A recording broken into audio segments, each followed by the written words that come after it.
Most no makane ke imbabo be. Even when I see fire, oh I cry. I know you will be there to pray for me. It's on that bando man. Yena, in Malaya no bato, in Iwase. Oh, but like you, God that is now. Tell me you can stop time in speed. Yeah, I think. Oh, I bet you want to remember. That's what it's there. Okay, all the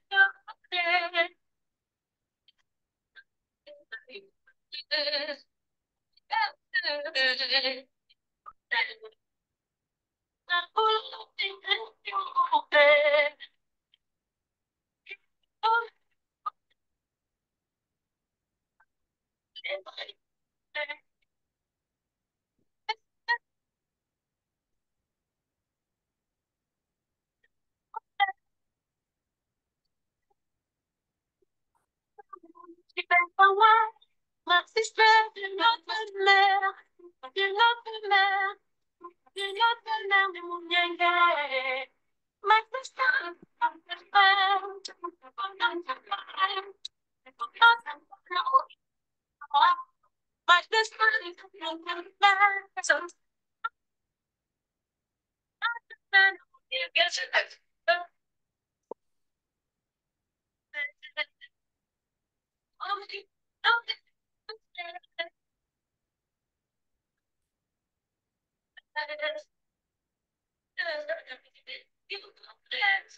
Yes.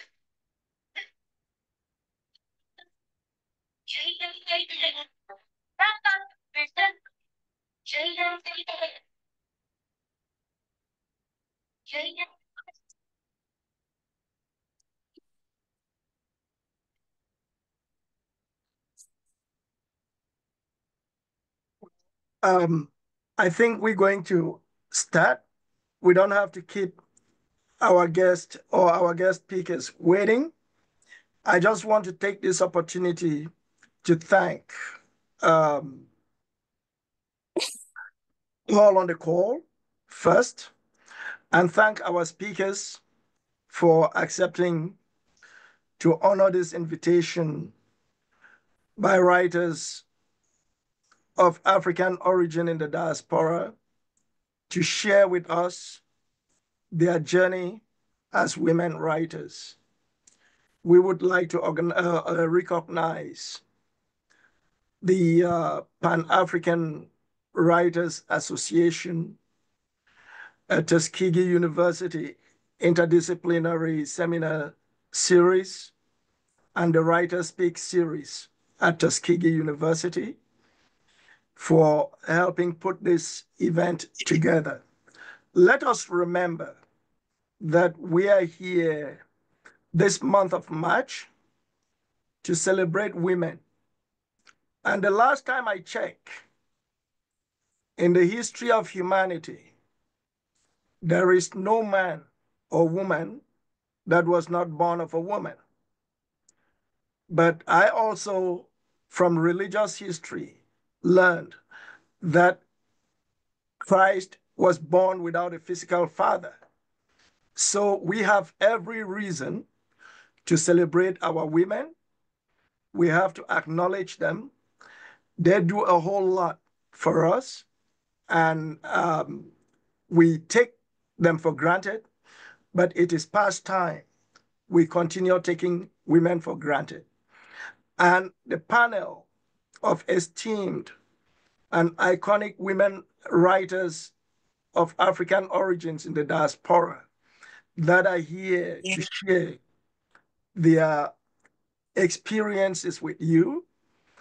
They have left their mark. They have accomplished a whole lot, as you would hear from them.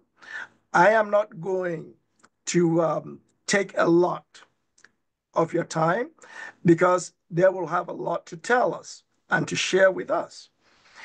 And I would just like a few housekeeping that at every time in this call, please keep your microphones muted. There will be room for Q&A. There will be room for Q&A. If you have questions and you want during the Q&A, you would have to either raise your hands or unmute yourself, come on camera, and ask your question. That's the first thing.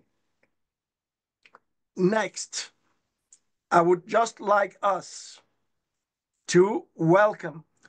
Use the reaction button or send your welcome on the chat to our speakers before we give them the floor. And the order of the day would go this way. We would listen to the speakers, and after listening to the speakers and the Q&A, there would be a vote of thanks given by me on behalf of the Secretary General of Power and the President of Power. So I would like us to give them a big welcome or round of applause for coming to talk to us.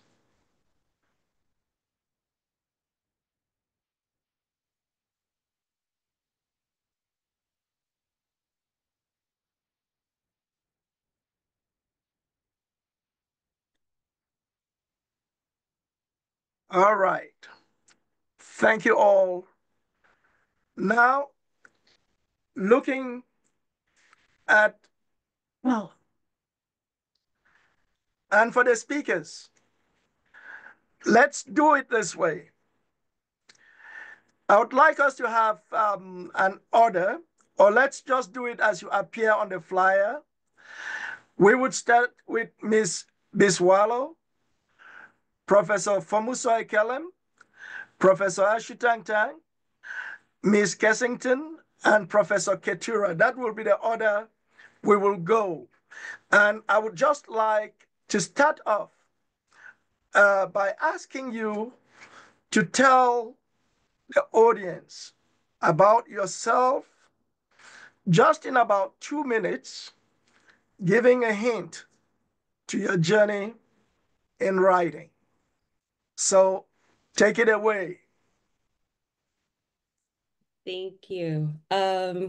Good morning, I guess, if you're in the US. Here in Denmark, it is 4 o'clock. So good afternoon to anybody else who's in my time zone. My name is Maria Biswalo, and I am Tanzanian. I am a children's author. I have authored my first children's book, which I self-published, called Mama's Magical Kanga, or in Kiswahili, Kanga ya Mama. It was really important for me to author a book that clearly depicted my cultural background as a Tanzanian, using my mother tongue, Kiswahili, as part of me seeing quite a large gap in the early literacy texts coming out of Tanzania, or even in Kiswahili. And I'm an international educator, meaning that I've been in spaces where I share children's books all the time, and the lack of our stories being told by our people was glaring. And so in that, I wanted to help to cover that gap. And through that journey, obviously, I managed to create community and meet a lot of other diasporan Tanzanian authors and even children's authors as well. And so it has been quite an eye-opening journey for me. It's a new one. I embarked it beginning 2021. We were in the middle of the pandemic and I wanted to do this project and I wanted to connect with a fellow Tanzanian artist so that I didn't have to really work so hard to explain the concepts to bring the book to life. So yeah, that's kind of my little snippet. Okay, thank you very, very much. Let's hear from Dr. Fomuso Ikelem. You take it away.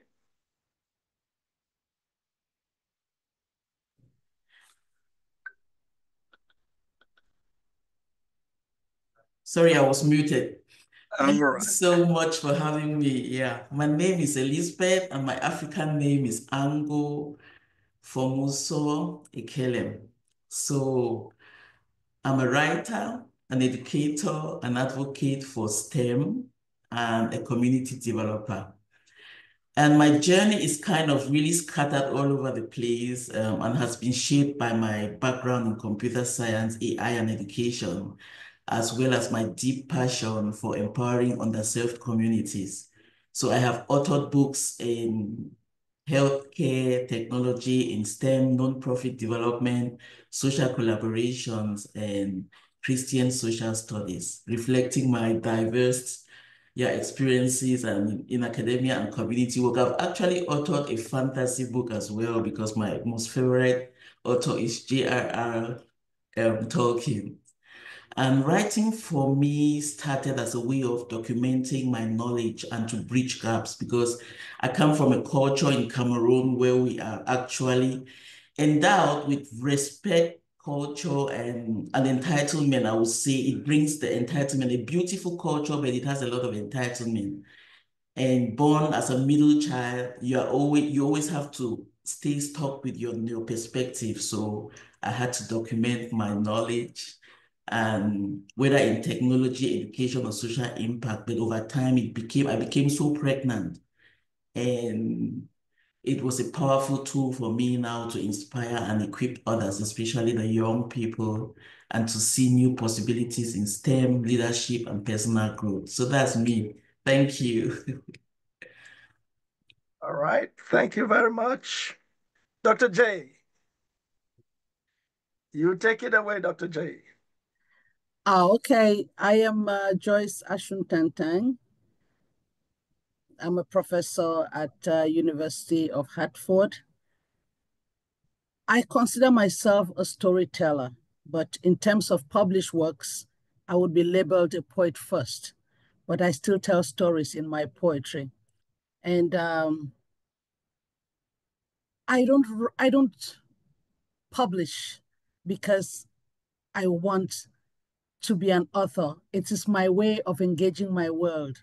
So I write when the spirit moves me. That's good. I don't try to fulfill a quota as an author, where it's like, okay, I have this book out in the next 1 year, I need another book out. No, when the spirit hits me, I write. And if it gets to a point where it gets to a point where it's a book, I publish it. So my writing is actually fueled by resistance. Women have been denied a voice. We were told, just like children, that you are to be seen and not to be heard. So when I write, it's my way of resisting. And when I engage with love, sex in my works, I love to engage with love poetry, but not in the way that people expect, not because I'm trying to be romantic, but those are things that we were taught not to speak publicly. So when I engage in love poetry, it's my way of saying that I can say these things in public. I can own my being. I can own my feeling. And so that's the way I see my work. It's resistance. Okay. Thank you very, very much. Let's give it away to Miss Abby Kessenting. Hello, can you guys hear me? Okay. We raise your volume a little bit. Okay, just close.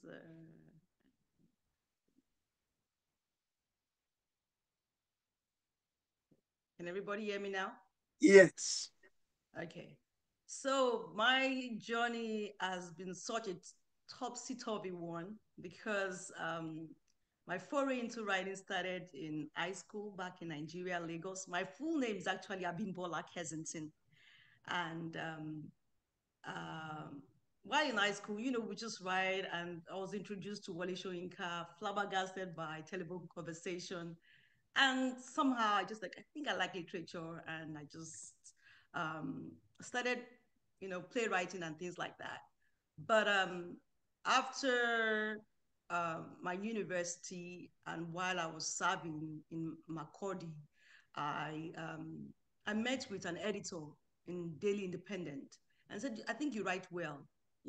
Why don't you write about Zaki Biam? Zaki Biam was a place that was leveled by the then President Obasanjo somewhere in Benue State. You're serving there right about life after the assault, and I started writing a column back home then, after which, after the NYC, I was absorbed into the mainstream journalism, and I was writing labor stories with Adam Oshiomhole while he was the labor leader back then. And little stories right here and there, right, about labor, the activism, women issues. But I didn't go into poetry until I came to America. And while I came into America and I was going through life challenges as a single mom, single mother with 2 children, and the expectations before I left and the reality I met on ground. So as I tried to create a balance, I actually went into depression, and I started seeing a therapist. And the therapist said, yeah, what naturally comes to you? And I said, well, I like to write poems. Why don't you write about what you're feeling? And so I started writing about how I felt, how oblique the journey had been, how dark and things like that. And I started seeing the light at the end of the tunnel. And I wrote about hope also. And as a woman premenopausing, going through not being able to sleep well at night, and you don't even find that, unfortunately for me, I don't have that culture of like expressing my feelings to other people and say, oh, do you also feel this way? And I will write about those things, how as a single woman you feel sexually, or how the world is expecting you to be, and creating like a box or an identity for you. So I started using my work as a way to own my narrative, to own my own idea of how I feel and how I felt, and not allowing the world put me in a box because I'm a woman, or because I'm single, or because I don't have, I don't have a husband, and that kind of depreciates my value. I said, that's not true. That's not who I am, and that's how I started writing poetry, most especially self-expressive poems that would critically bring you to, most of the time, what I am feeling, how I question life, or how I see life per se, basically. So that's my short story in a nutshell. Thank you very much. Why don't we move on to Professor Keturah Nix? Professor Nix, you have the floor. You take it away. All right. Good morning and good afternoon to everyone. It is truly an honor to be here in the presence of such greatness and hearing thus far the journeys that have brought us into this present moment that we're existing in. I'm Dr. Keturah Nix. I'm originally from Montgomery, Alabama. I'm an assistant professor of English at Xavier University in Cincinnati, Ohio. And for me, I often say that writing, and particularly English, I didn't choose it, it chose me. So I view this journey as a calling in many ways. And just reiterating some of the sentiments that have already been shared with us, I think I'm in good company when saying this. And so for me, my writing is a form of my activism. And talking about my identity growing up in the Southern United States as a Southern Black woman, and bringing in those stories of my grandparents, my parents, and what they went through, so that I can have opportunity. And I did my undergraduate work at Tuskegee University, and I have to mention that too, because Tuskegee also makes a very important appearance in my work and the work that I do, particularly on Booker T. Washington.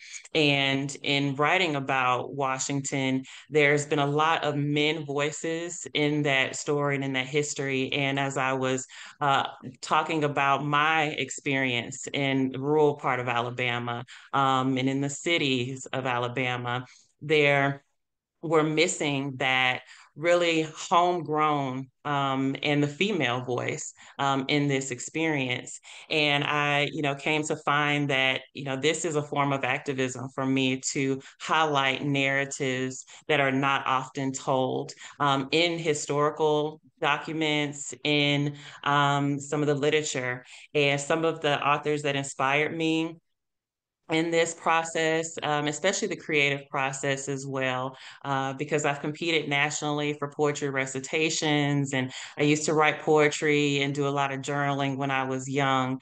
And Alice Walker is one of the figures whom I really love and admire. One of her works, her short story "Everyday Use," really showed me that you can put the Southern Black experience on a platform and connected to the diaspora.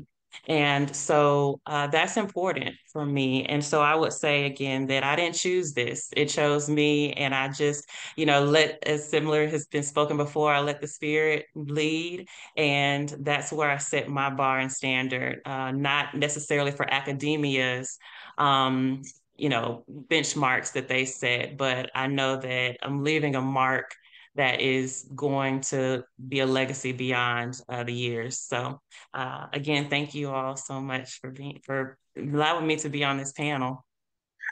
Well, thank you. Thank you very much, Professor Nix. I would really like each and every one of us to give a big thank you to our speakers before we move on to the next question. And most of your interventions anticipated the next question. I had to ask you to tell your audiences about. I really would love you to talk a little bit about some of the themes that you write about, expatiate a little bit on some of the themes you write about, and tell us why you hold dearly to those themes. I'm guessing we're starting again Yes. with me. Great. With the cycle. With this cycle, we're gonna keep it going. Okay. Because my target group is children, I want to explore mostly themes that I feel connect different cultures or are identifiable and can be relatable cross-culturally. And so, for example, games and play. One of my stories is, it's following, well, my story is about a little girl. And the very first book talks about the Kanga, which is a Tanzanian national, well, not National Guard, but one of the materials that we use to carry babies, to clothe us. It's a multi-purpose cloth. And so with that, any Tanzanian child who picks up that book, or any child really from the East African region, will pick it up and be like, oh, we have one of those. I've seen one of those. And so can identify with it. But then in each book that I am hoping to continue publishing, and like we said, it's not I can't force the words to come out. It's not in a particular order. But the idea is to touch upon these cultural aspects that tie childhood together. So things that are special to us, games and play, where there's some games that I did a poll, for example, on my Instagram, and I didn't realize that other people across the globe, people from Haiti or whatever, they identified with the game. And I was like, oh, we call it this and we call it that. So games, talking about emotions, but and how we process emotion, because I think at the moment there's such a one dimensional or a Western lens on how emotions should be shown and how emotion is shown by children. And I want to examine that from, my own cultural background, where it's a mix, although we're trying to open it up, but it's not all negative, but there are the positive ways in which we process things. For example, grief. How do we mourn our loved ones? So all these things put together, I'm hoping to wrap them in a way that is palatable and accessible to young children, but also to transcend cultures, that children anywhere, even a non-Tanzanian child, can read the book and be like, oh, I identify with that. So the next book that is actually written and soon coming out, it's about the naming process.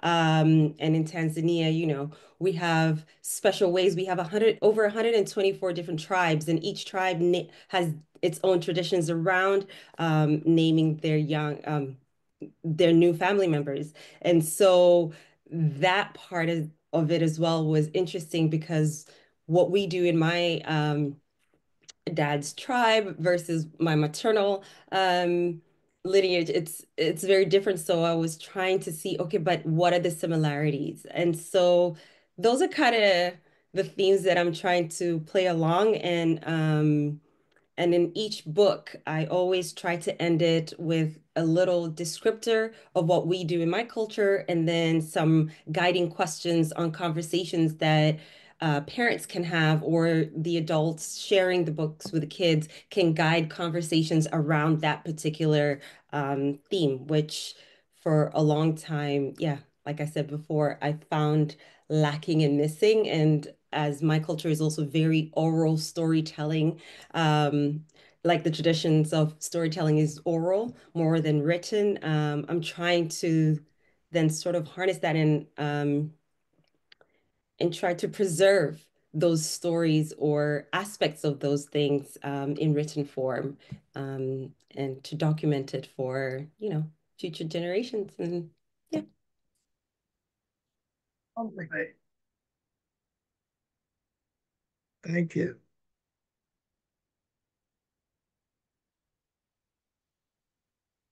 Let's move on to our next speaker,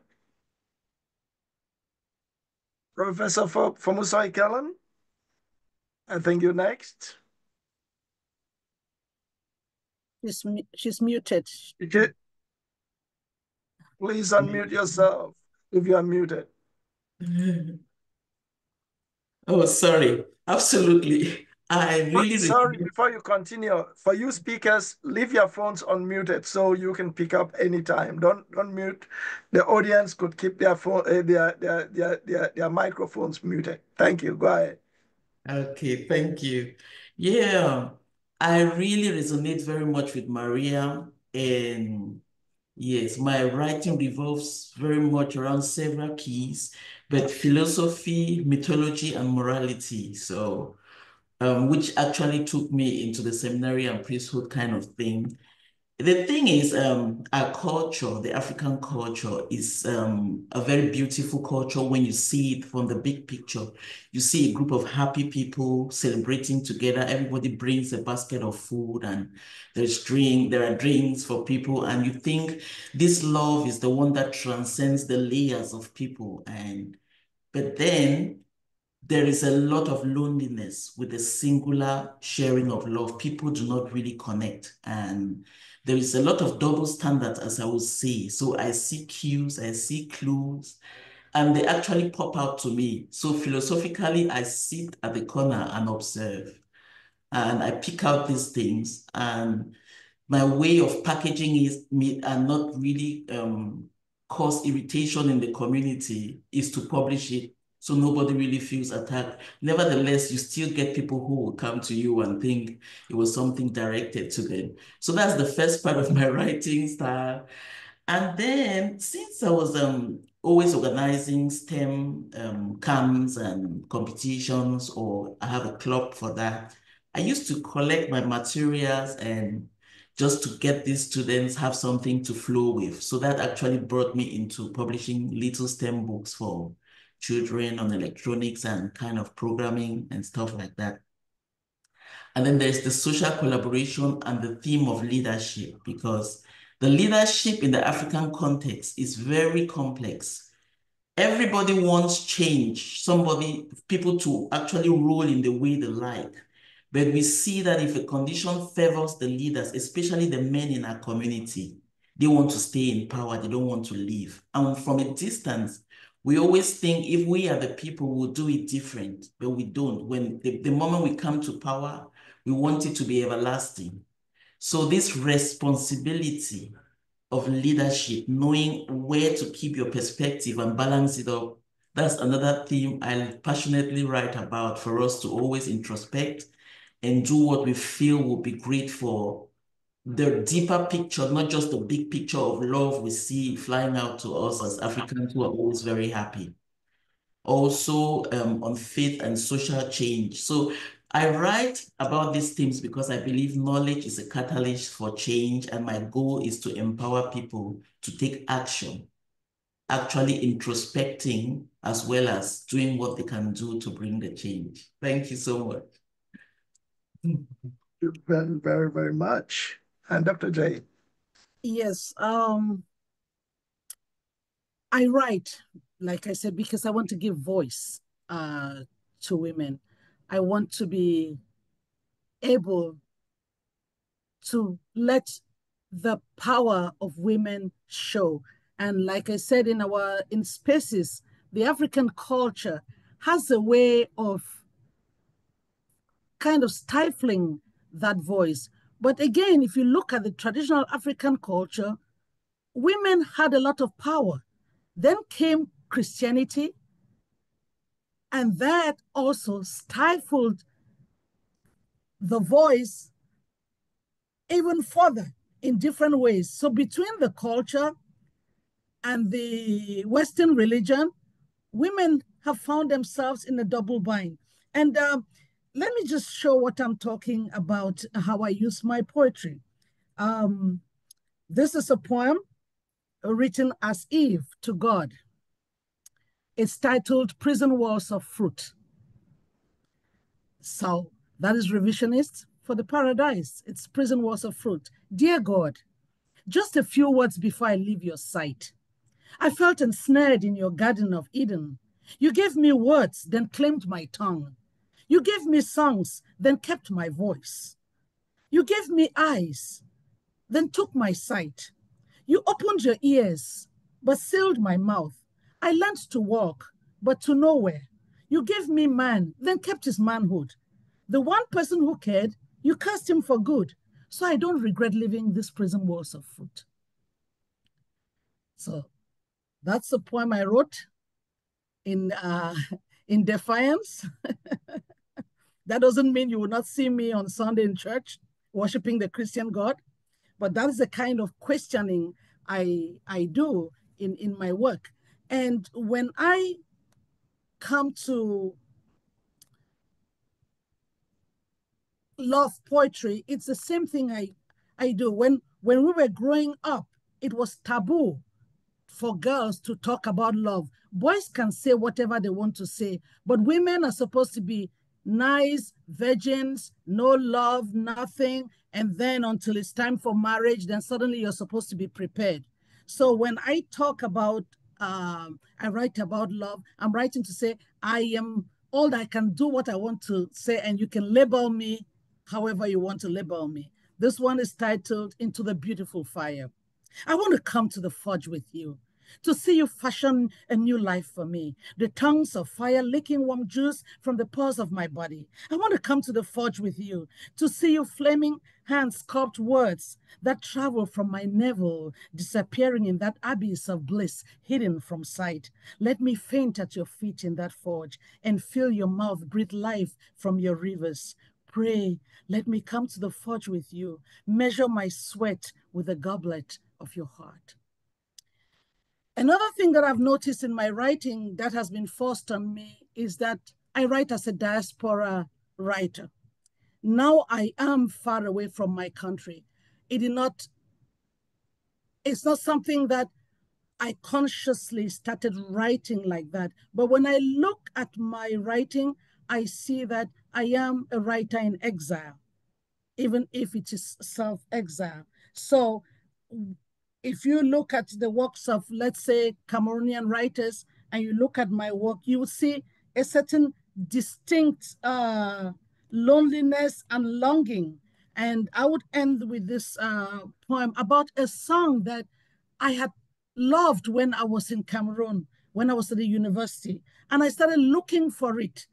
And I wanted to hear it again. And each person I call to remind them, they would hear and say, I remember the song. Na na na na na na na na na na na na na na na na na na na na. Oh, I know that song, but I don't know the name. And that is how I kept calling till finally one day I called a friend of mine and I sang. He says, guess what, Joyce? I have the song. I'm like, no, you don't. He said, wait, just give me about 30 minutes. I'm going to send it to you. And when he sent it, it was actually the song. And when I listened to it, I wrote this piece. It's titled Mfugu. I have listened to it 15 times already.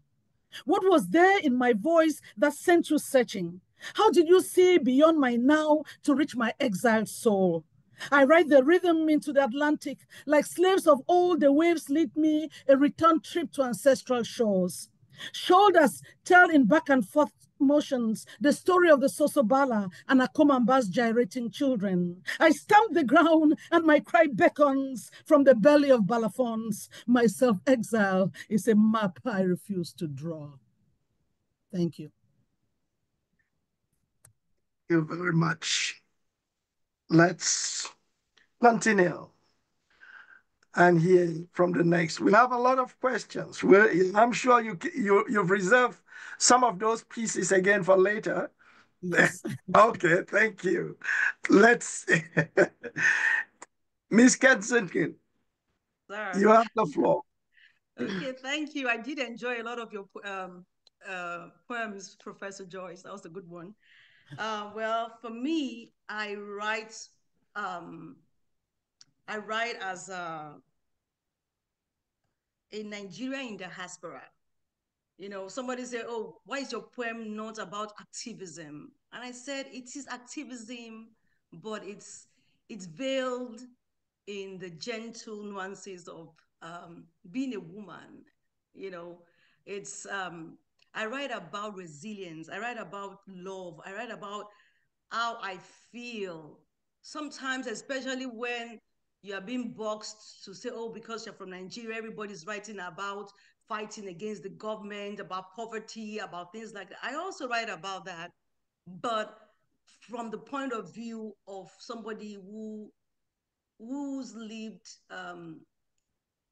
I've been 7 years in this country and I still struggle with language barrier. When I pronounce some words and they're like, what are you trying to say? You know, what I'm trying to express and how it's been interpreted.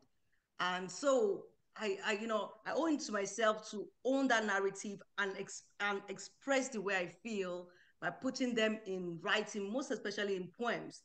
And my target audience is actually women, matured single women. You could also be a mom or a mother. It doesn't stop you from, but maturity that comes with the stage of womanhood from a young girl as you struggle with your menstrual cycle to becoming a mother. And then as you struggle with balancing work life with the home life, with your children, and as you grow together with them and they become teenagers, and you're also trying to say, okay, this is like, for me, I sometimes fight with what my culture is and what's the new culture I find myself here. So I'm in a constant battle trying to balance that. And as someone who has navigated different cultural landscape, I feel a strong connection to the complexities of womanhood. And as women, they just a woman, but we in a day, using myself as an example, I could have at least 20 emotions in a day, 20 different emotions. I could wake up, in the morning, I'm happy, joyful, and all of that. And before you know it, maybe I have a stomach cramp and anxiety starts building up, and then I'm moody, and then, and we're expected to act in certain ways. And sometimes I'm not sleeping enough. I wake up, I'm cranky. I put all of this in my writing. And I became bolder as I wrote more about it. And because you're a Nigerian, sometimes they tell you, oh, or you put yourself, like a self-censorship you give yourself to say, well, how would people accept me writing about sex? How would people, accept me writing about, at night when a lady is on it? It's your menstrual cycle. It's part of the menstrual period. You're going to be times when you're ovulating. And how will people accept you putting that in writing when you're ovulating, when your hormones are going crazy? How do you balance that? And I put that in poetry. And somebody was reading this, oh, you don't want people to be reading about this. I said, why not? It's happening to it happens to women. It's happening to me. And so sometimes people want to censor us, and I use my poetry to lend a voice, to say, beyond gender, I can write about the human condition, the complexities of human condition, the struggles we face, and I can write about, all of these things about love, the soft side of life. But life, we know, is a circle of ups that go up and down, times of happiness, times of joy, of love. I write about those things, and those are the things that you'll find in my poetry. Beyond all of this is self-awareness, being aware of who you are and accepting who you are, and not letting anybody put you in some kind of box or a narrative or an idea of what they think an ideal woman should be. Respecting every other person's views and opinions, but living your own truth. Through your work, and just say, look, this is how I'm feeling. I am not out there to castigate anybody, but right now this is the way I'm feeling, and this is how I'm putting it in my writing. And that's what I've done with my poetry. And I have one of them in my book of collection. I'm just going to quickly read it so I don't waste so much time. It's one of the poems I wrote. It says, I am woman. Who really am I? I am a woman. I am multifaceted. You can't put a label on me. I can choose to be a mother without a lover to bother me. I can opt to be single and be free to mingle. Whether I'm married or I'm alone, my path is my own. I could be an homemaker by day and still hold a boardroom at sway, a ballerina skating on ice, or I could be on the field, a soldier facing fights. I could decide to procreate or tie my tubes. My choice is my pride. I can be a moonwalker in space or a soldier grounded in the race. I am a walking paradox with endless possibilities in my box. That is who I am. You can't put a label on me. I can decide to be who I want to be. I can As long as I can see it, I can imagine it, I can be it. There's no limitation. It's limitless. So that's it. Thank you, guys. Thank you very, very, very much. Let's move on to Professor Nix. So for me, my writing, I would say, pushes back or pushes against this common narrative that academic writing is supposed to be objective. It's supposed to be void of, personal experiences, so that you can incorporate research. And that was a lot of kind of when I was coming into my own voice and establishing my voice. But I push back against that and say, no, my work looks at memory, it looks at culture, it looks at identity. And specifically legacy. And when I was in graduate school, both of my parents passed away. And so grief then comes up a lot in my work. And how do we, not only how do we grieve, but how do we then continue the memory of those whom we're grieving? And grief exists in multiple, not only just people, but it also exists in experiences. Have we grieved certain experiences in life so that we can move on and receive more?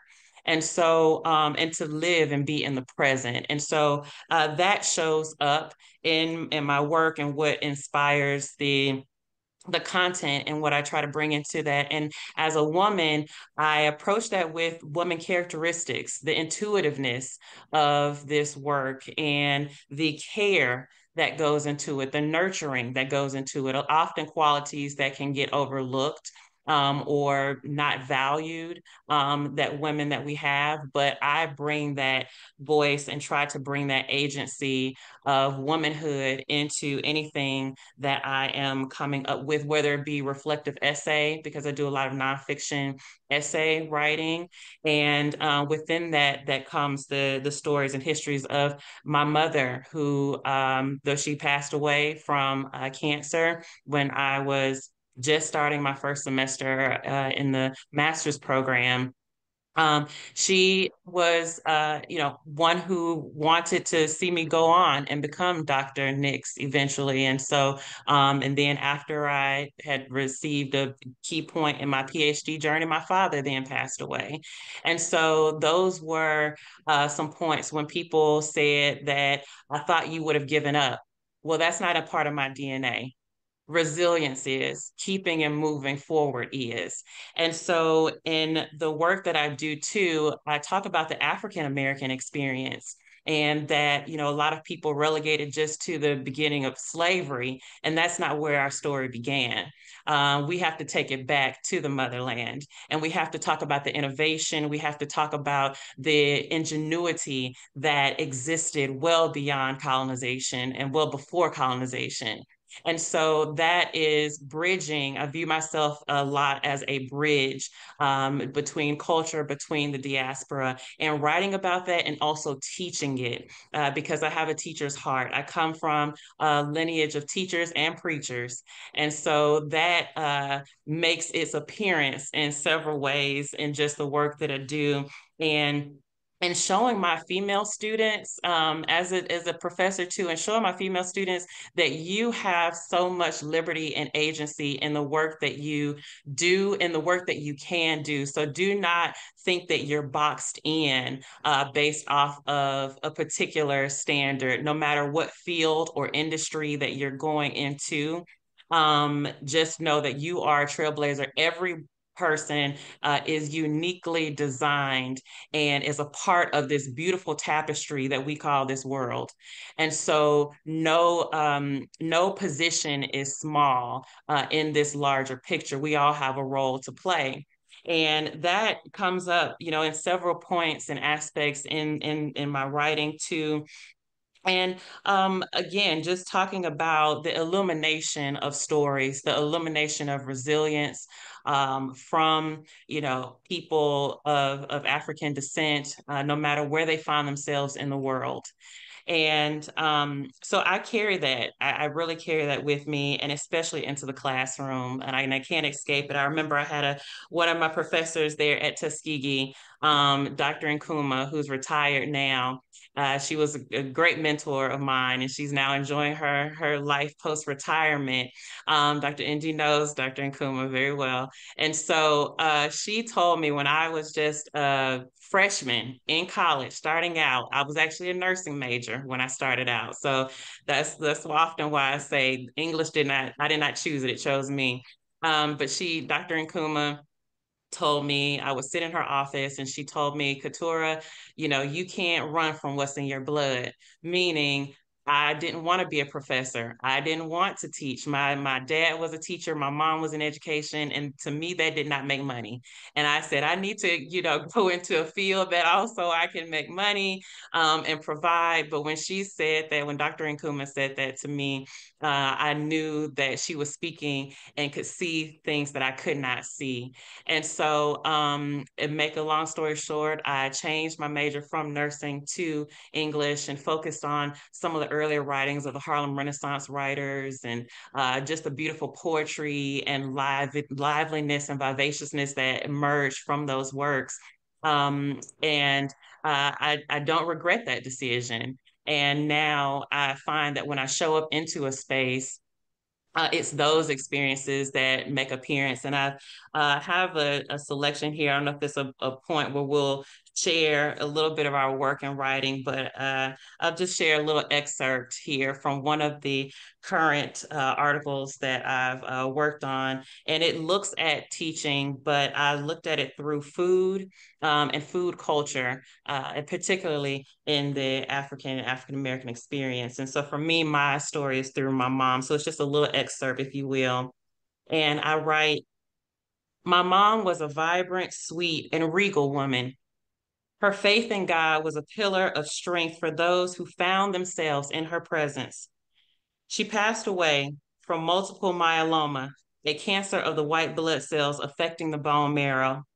I was 23 years old at the time and one semester into graduate school. From my childhood to young adulthood, I learned many lessons from my mom about life and living. Some lessons came directly, such as how to write a check, properly fold a letter, and address an envelope. Practices that have now become an art form from a distant era. Some of my lessons came directly, like watching her gracefully navigate womanhood, motherhood, being a devoted wife, and overcoming various battles with cancer.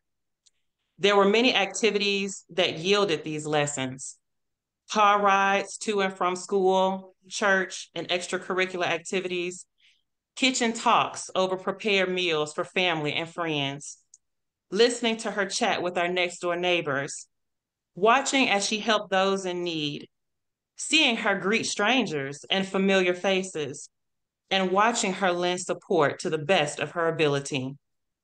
A vivid memory I have of her is when she was moving about the kitchen teaching me how to make cornbread dressing.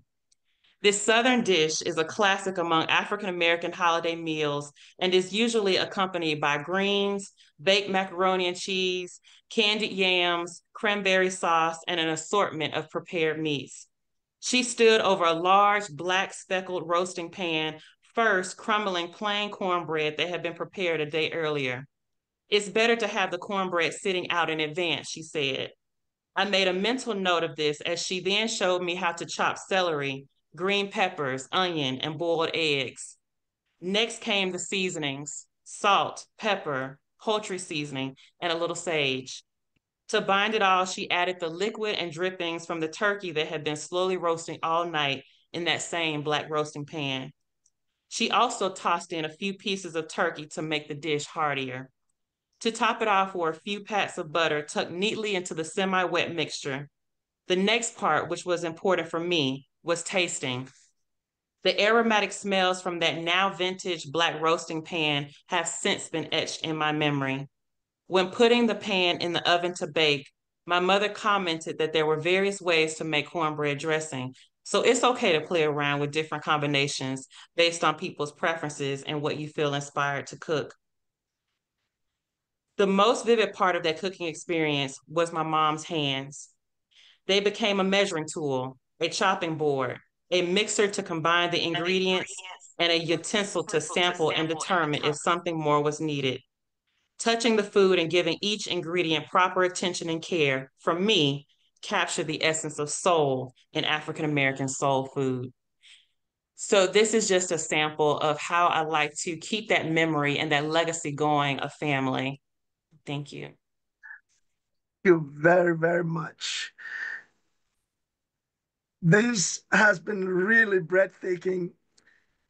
I prepared a lot of questions. I'm looking at the time. You have a lot to share with us. And I am like, if we have to go through everything, we need hours and hours on end. However, I have a few questions that I'd like to have you address to our audience. So we'll go back at the beginning of the cycle. And I'm glad you all are writing and sharing your diasporic writing experiences, which is something I have. It goes straight to my heart because as a diasporan myself, I have opined that the journey into writing is a journey that we take on a straight and a crooked road. And I would like to know, because if as a man, I feel that journey has been one on a straight and crooked road, I can only imagine what you have had to endure, have had to go through to be the writers that you are. So was it, or has it been for you, a journey on a straight road or a crooked road? What are some of the roadblocks that you have had to contend with in your journey as a writer? And what are your sources of inspiration?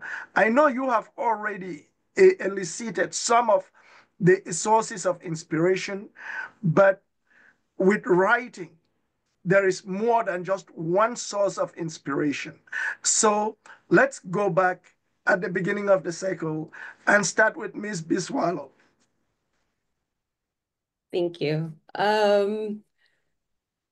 Ooh, yeah. I think I touched upon it before already, in terms of, and I think several of us have touched upon it, that writing cannot be forced, or a story cannot be forced out of you, or a poem, whatever it is. It comes in bursts, and we're also doing life as we know it in between it all. And so the inspiration is received. Sometimes you have to sit with it, you have to let it, bounce around for a bit. You write it in one way. And for I personally, sometimes I lose I don't have the words, because I could have the words in Kiswahili, but not in English, or sometimes it's vice versa. I could have it in English and I'm like, oh, this is great. And then I'm like, but it's not it's still not catching the essence of the message that I want to get across. And even when you focus on who your audience is, I think that journey will always be ebbs and flows, and there'll be peaks. Some of the roadblocks, apart from, writer's block and finding myself an in-betweener, has also been access to different channels of how to get my work heard or seen. Not to say that there's some gatekeepers in certain areas, but it's just when you're navigating something so new, as a diaspora and Tanzanian writer, who's writing children's stories and is not writing like, poetry or beautiful essays or, flash stories and things like that, which is more easy on at least the Tanzanian market. It's been quite a journey. And So yeah, the roadblocks come more in terms of accessing those not just markets, but just to get the sounding board to say how do we enter that space? Because although I write as a diasporan writer, at heart, I'm still very much connected to home. I have the privilege of being able to go home quite often. I still have a strong connection to home. Um, and so I don't want my writing to be seen as, oh, she's writing for those kids, the diasporan kind, but not our kids. I want to write for Tanzanian children. So then how do I break through and say, hey, can we make stories that are not so targeted on the academia side of things? Because that's sort of the channel that is at home at the moment, that if you're reading a book, it should have questions at the end that you answer, and there's a wrong and there's a right. There's no open to interpretation, and it's just not stories that are made just for enjoyment, just to get the kids. The other roadblock that I see as well is also this fight between, there's big conversations about wanting to push children's literature, but we're not, or maybe it's moving at a pace that I'm feeling is a little too stunted and slow.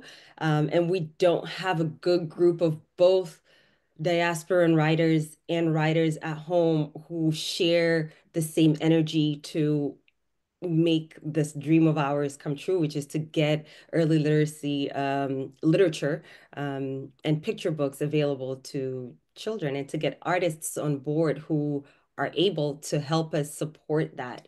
And so, yeah, and my final one, because I do children's picture books, is finding local talent that sees the vision and can work and create work that does not need a lot of interpretation and can be read as a picture book, even as a book without words. And so that's where I'm also trying to be like, hey, please, not just the writers, but also the illustrators need to show up and show out. And maybe with the concerted efforts of all, we could, yeah, push through that. Yeah. Thank you very much. Reverend Fomuso Ekelem, you take the floor and tell us about your journey on this straight and crooked road that is writing. Sure, it has definitely been a crooked road filled with unexpected turns indeed. So my very first challenge was finding my voice in my professional field as a woman in tech, lecturing at the university in a field where just men were always at the top, and also in the family, as I said before, born as a middle child, going towards the end, and always forced to swallow your words, because if you say too much, you are going out of the line, or you say something that doesn't fit into a perspective, you are easily beaten up and said, oh, you are trying to be rebellious. So just finding that voice and trying to simplify complex topics in every space I see was my primary goal, because I see a lot, I observe a lot, some things flow and they just come to me like people are shooting things at me and I can't stay quiet. My dad used to call me the spokeslady. So I had to struggle with talking and I had to go back into writing. And then there was another one, overcoming my self-doubt. I used to doubt myself a lot, second guessing. So the moment somebody says, oh, this thing was, you say something and it's misinterpreted and it comes back to you and you don't know how to fix it or you don't know how to explain it, that explaining kind of thing, I had to go back into my shell and write my books, just keep them there. And if anybody is interested, they will go back there and get it. And the third one was grieving. I had to grieve at certain stages. So I heard what Abby said quite loud and clear. Grieving process is something on its own. So going through my dad's grieving was one thing. I didn't know where to keep my emotions. And then came a time when I lost two very close friends, very, very close friends. And that really got me thinking. I had to curse them for dying off on me. I had to say all sorts of things. So there was one, we had a prayer meeting just about 3 weeks before, and I went on holidays, and I was just called and told she had an aneurysm, and 1, 2, 3, she was gone. So during this time, I found myself leaving many social media groups. I could not cope, like getting different perspectives. So I was really on the side. So I had this colleague, a professor friend of mine, Lutz Kohler, a German. He too was going through some kind of grief, and he started sharing poems with me. And I thought to myself, I have to write a poem about my friend. So let me read it. It's dedicated to my friend called Aqua Nufoniam. This poem is in Pidgin, and it's called Love and Strong Head, because she was a strong-headed, determined woman. So I was asking myself, how did she die off on me? Let me read this one. It's in Pidgin, so I hope you enjoy it. For this life picture so, where it wide and it deep, na struggle place where tori sabi creep. Inside this time pot where we dey so stormy hard.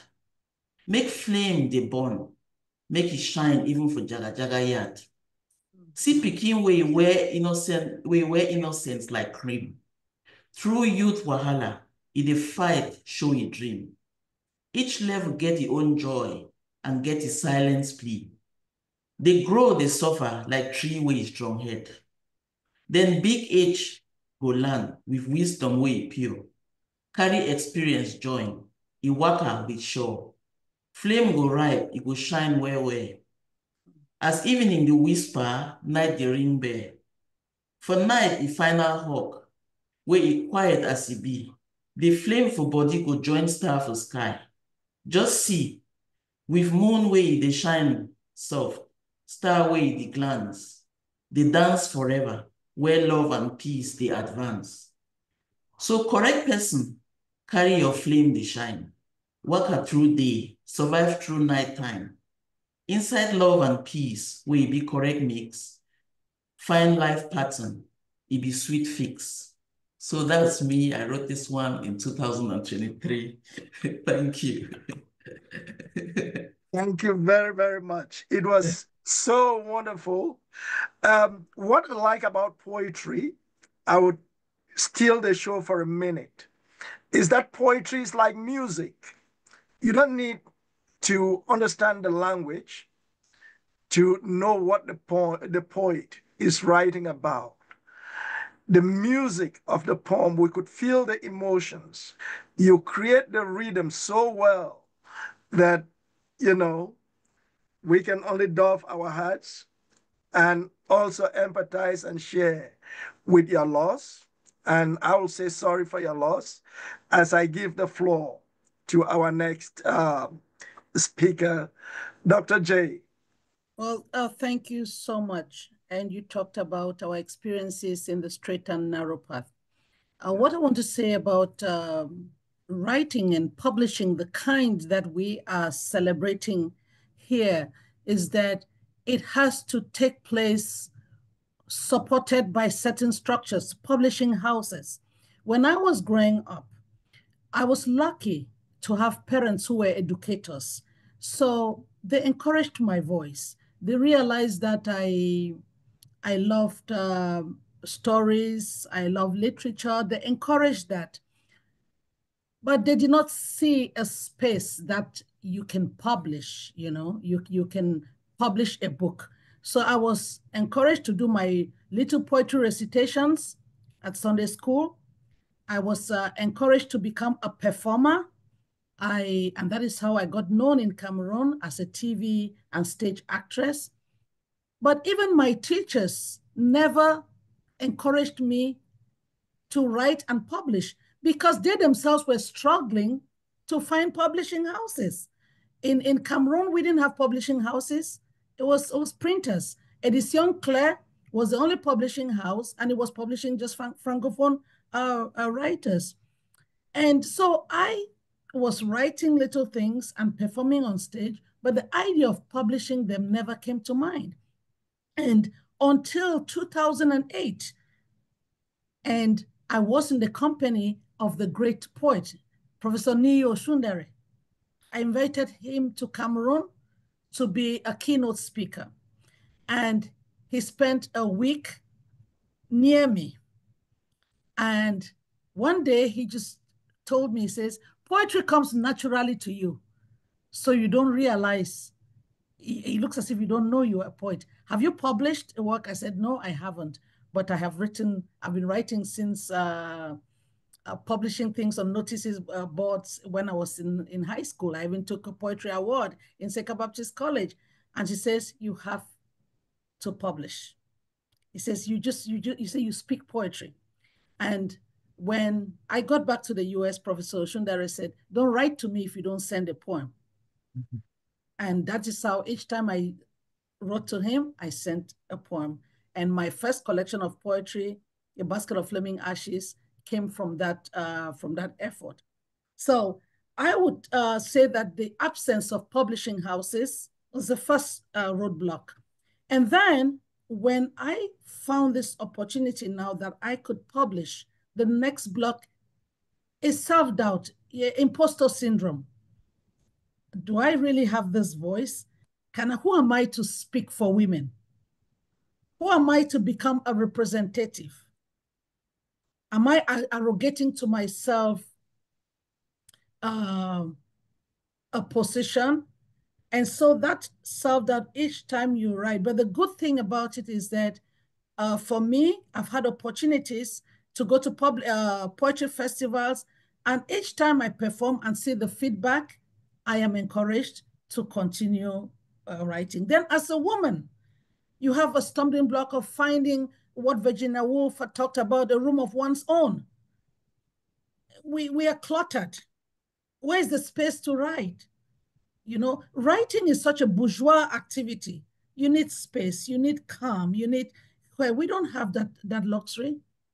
You know, I've been a single parent for the last, 19 years. I've had to raise 2 children. I'm a professor, I'm grading papers and all that. Where do I have the time to be, you know, do what's said, what recollection in tranquility? Where do I find tranquility? I have tranquility. So it's been challenging like that. Navigating grief.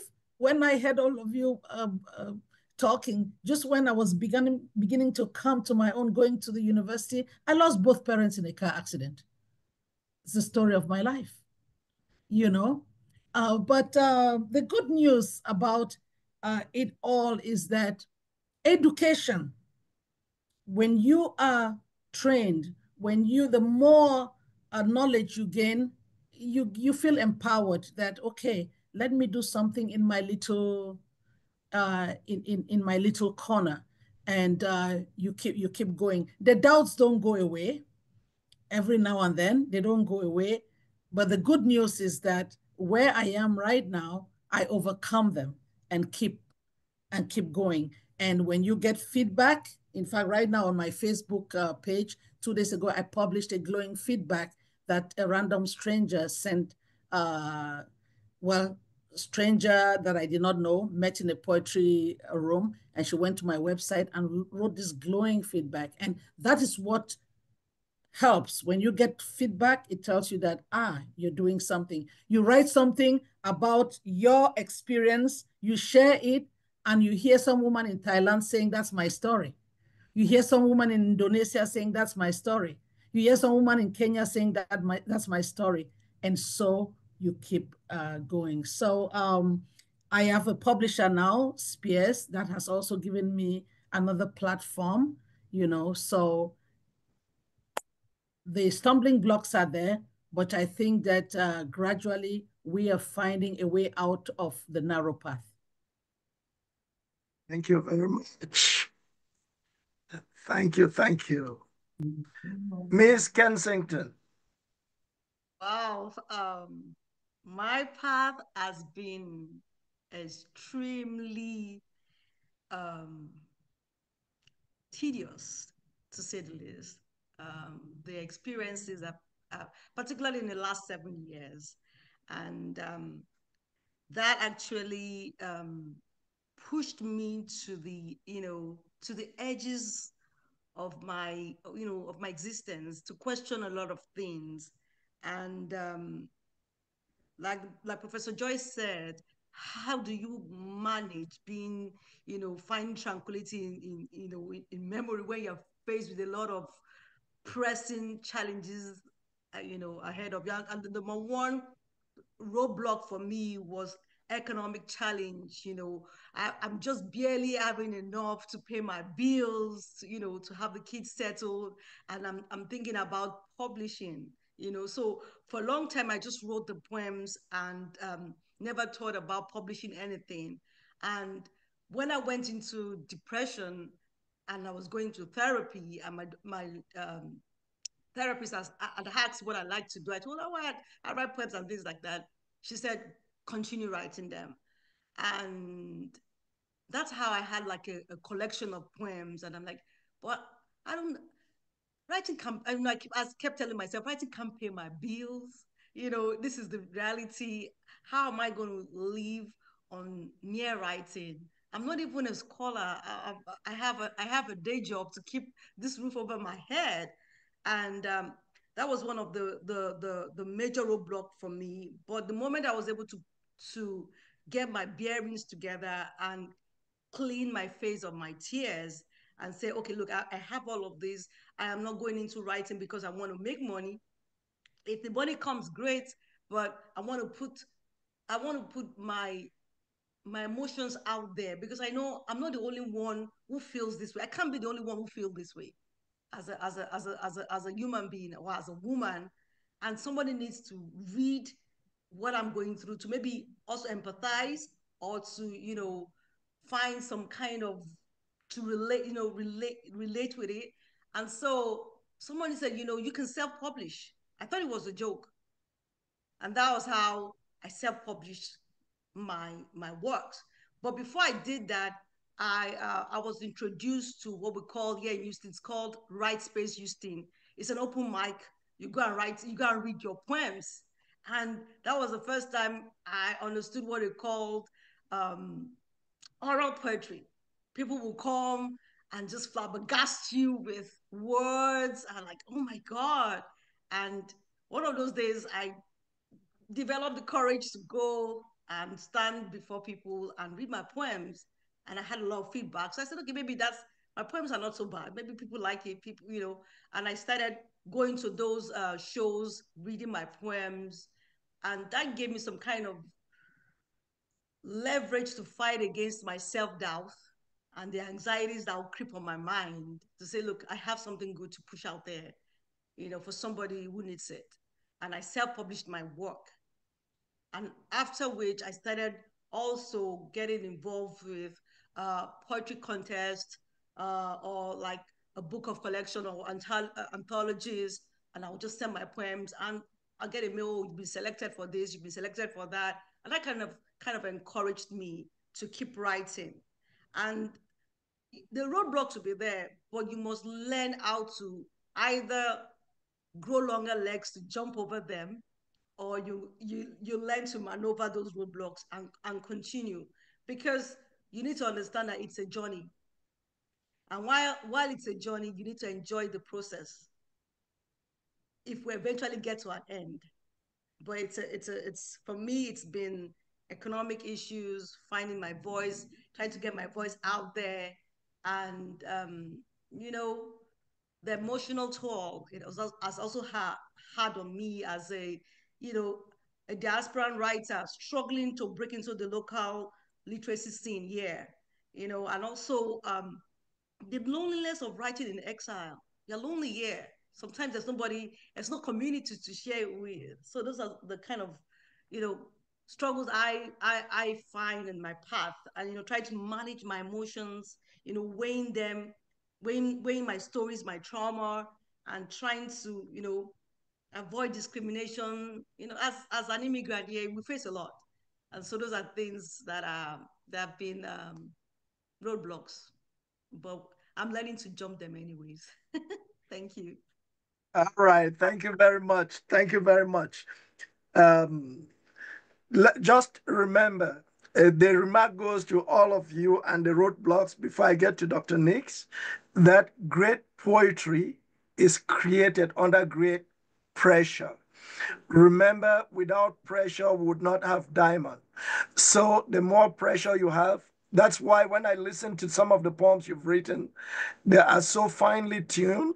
They are as crystal clear as, spring water from a rock. So keep it up. Don't let the pressures break your resilience. So, Professor Nix. Professor Bill? Yes. Just a suggestion before we go to the second round. You could also, Maria, I'm being your lawyer. We could go the other way. I wanted to go back the other way. Yes. Thank you for the suggestion. I actually had that in mind. Okay. Thanks a whole lot. I wanted to go back, reverse. Yes. Yes. Okay. So, Dr. Nix. All right. So for me, I wish that I could say my journey did not have complications and uncertainties, and it was just a straight path. But I'm so glad that I can't say that, because I think that the complexities, the challenges is what makes it beautiful. And so for me, I'm actually a baby compared to the great publishings of everyone on this panel. So I'm also pulling inspiration from you all as I'm going into writing and publishing in a more, I guess, kind of faster way. But I think in addition to what everyone has been saying as well, a lot of the roadblocks for me have come internally, with the doubts, with the fears, with comparisons to peers and feeling as though I'm not as far along, or the way in which I write is not acceptable. And I say acceptable kind of in quotation marks, is this as if there is only one particular way to express oneself. And in that journey, there have been people along the way, a couple of who are actually on this call too, that I want to give a shout out to, because I would be remiss if I did not. One is Professor Fishkin, who was my professor my senior year at Tuskegee University, and he believed in my voice and writing as an academic, and that was encouraging as I went on to, continue writing and moving in the academic space. And so I'll kind of start with where I was in college and where I'm currently at now. And a person who is so significant in this journey, especially as a woman writer and scholar, Professor Dr. Yali Kamara, who is the now outgoing poet laureate of Cincinnati. And as a fellow friend and sister writer, I find that when I do have those roadblocks or stumbling blocks, I think about the people who are also surrounding me. So community is important in making sure that I don't stay stagnant and that I don't stay in those kind of pitfalls that can happen. And to remember that my voice and my story does matter, and to also just continue to move forward. There was a season I went through where I was fighting for my job. So my writing could not take precedent. And I realized that life work was important as well, showing up and being present so that other people could, also be encouraged. And so now I'm in a season where that writing can flourish, because I could not have done this work any other time. So it's appointed. I think our writings are also at certain appointed times as well.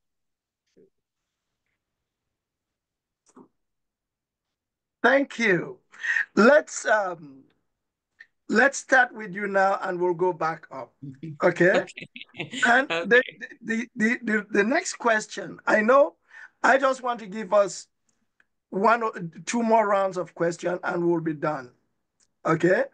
And this round of question, I'm just interested in the times that we are living, which is a time of grave sociopolitical uncertainty. And we know very well as diasporans with connections to Africa and the stories of the Amazons. You are our modern day Amazons.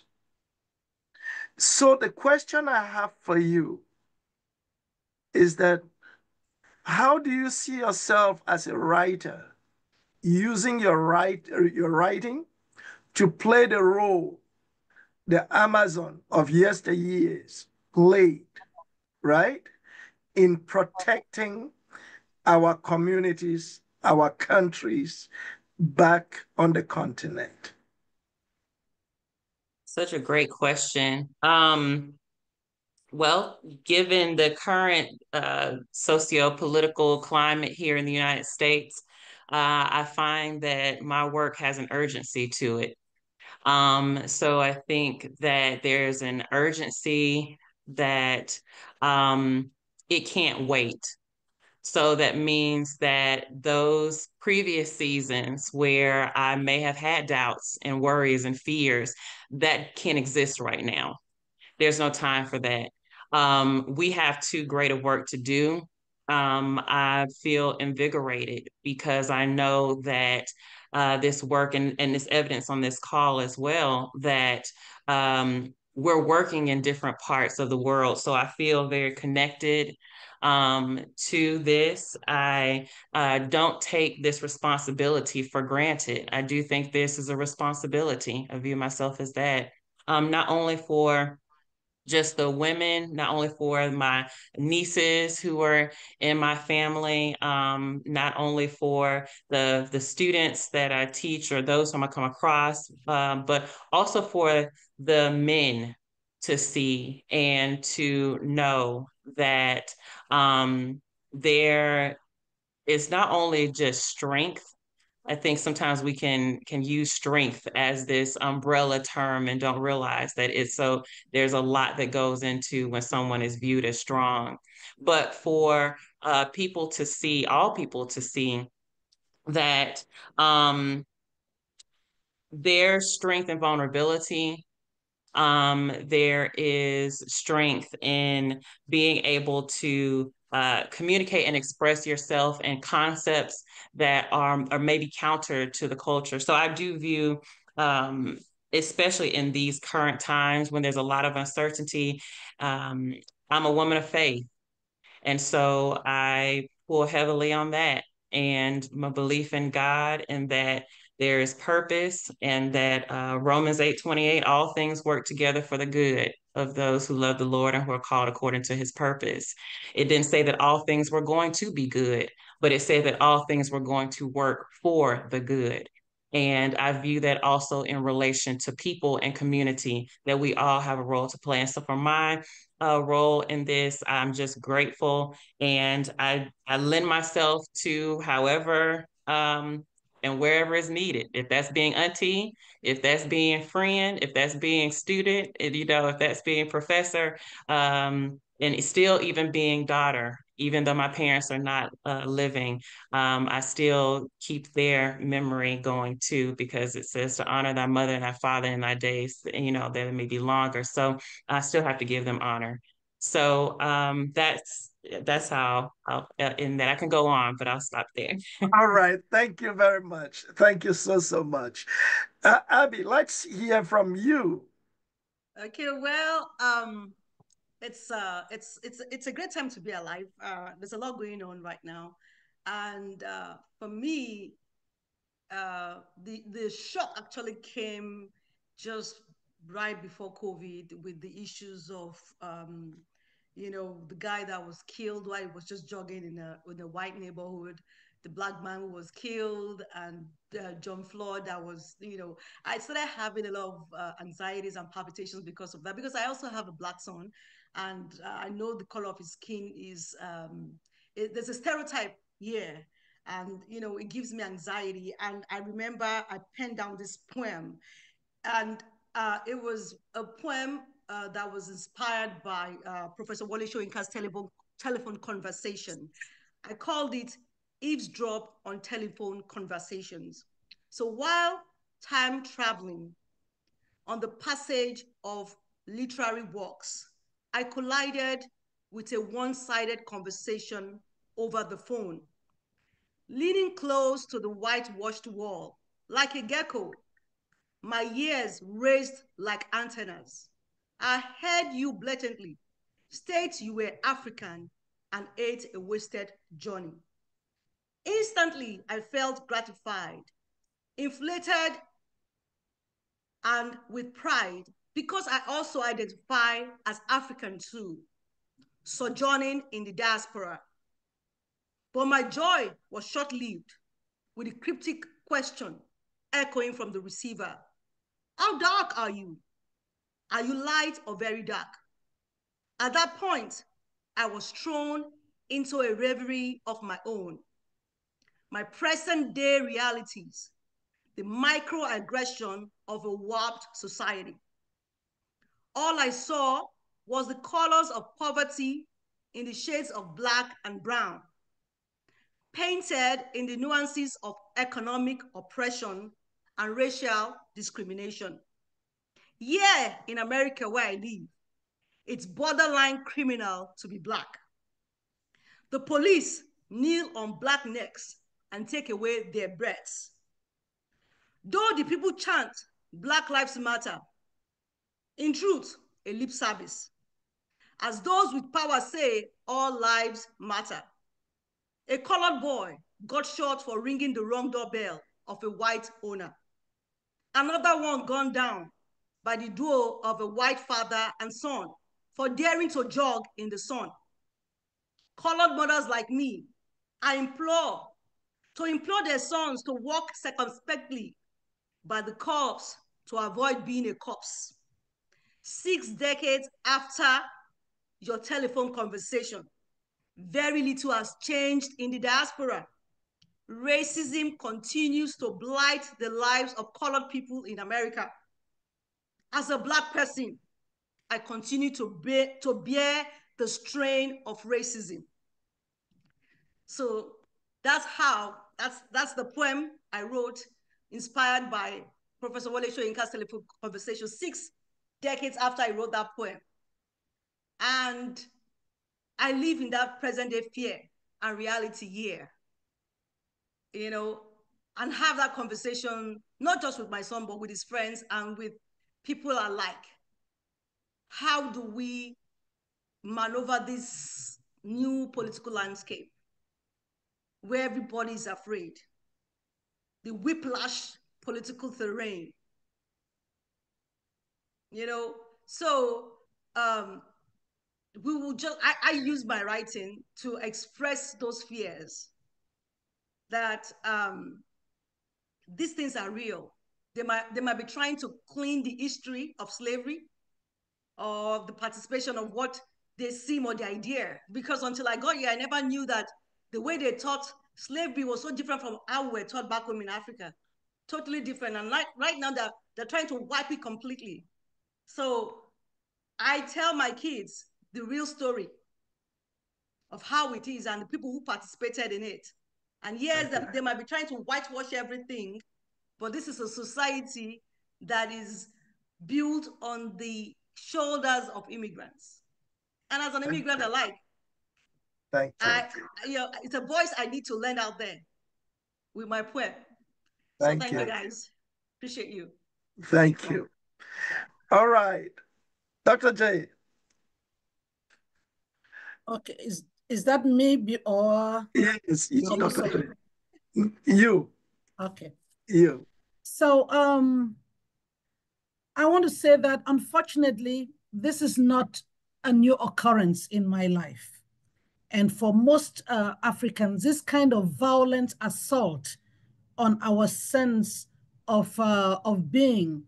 One of the hurdles that I did not mention when responding to the previous question is that I had to negotiate my identity. Who am I?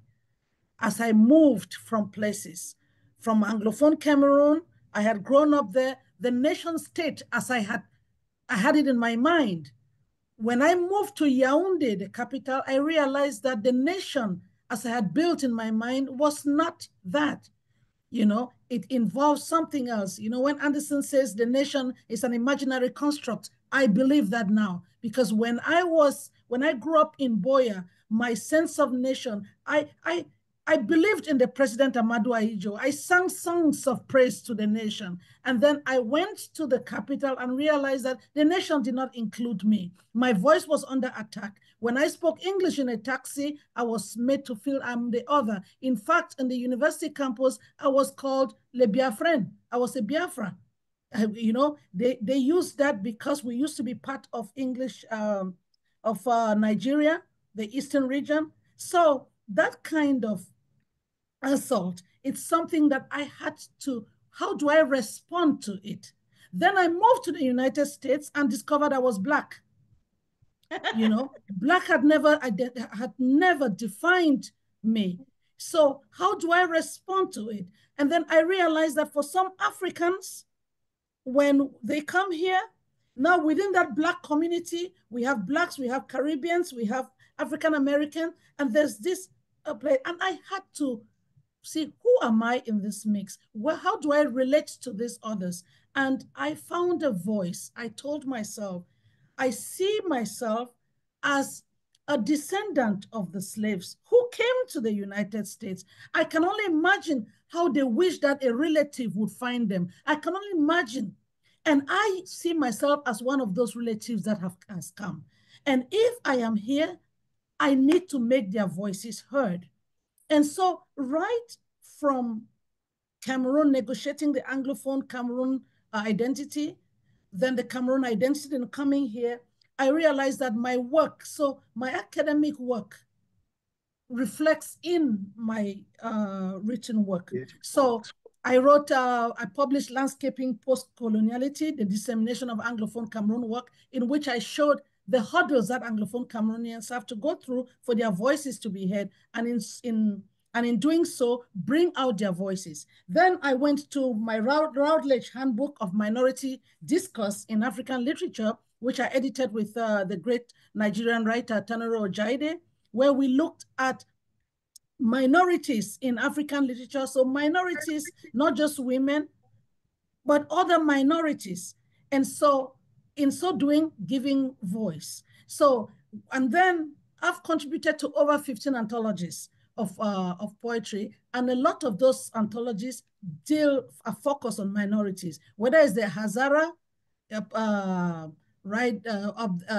there, Afghanistan, or whether it is the Palestinian issue. So I think this period, I'm just going to do what I have already decided that I was going to do my little bit. And for the Anglophone, when we've been in crisis now in Anglophone Cameroon since 2017. Again, I responded in writing. I co-edited a volume, Bearing Witness to a Land in Turmoil. So I think for me, I have already decided what my voice would do. And this period is calling for that. Yes, I'm navigating the shock. I did not know that my expertise in dealing with dictatorship would come in here. My lenses of knowing when to speak, how to survive. I find myself coaching my colleagues. I tell them, I know this space. I know I grew up in a country with one newspaper, no television. When I tell people that television came to Cameroon in 1985, they cannot believe it. Yeah.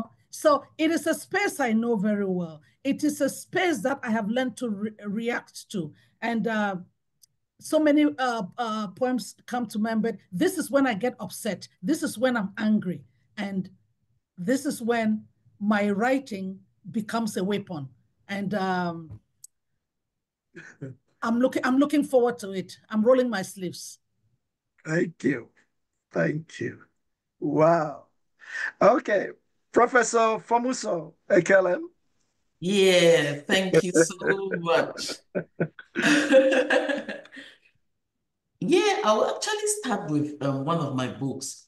There is a book I wrote on the men in the Bible. And that was a long journey to that book because I am a mother of boys too. So 3 boys.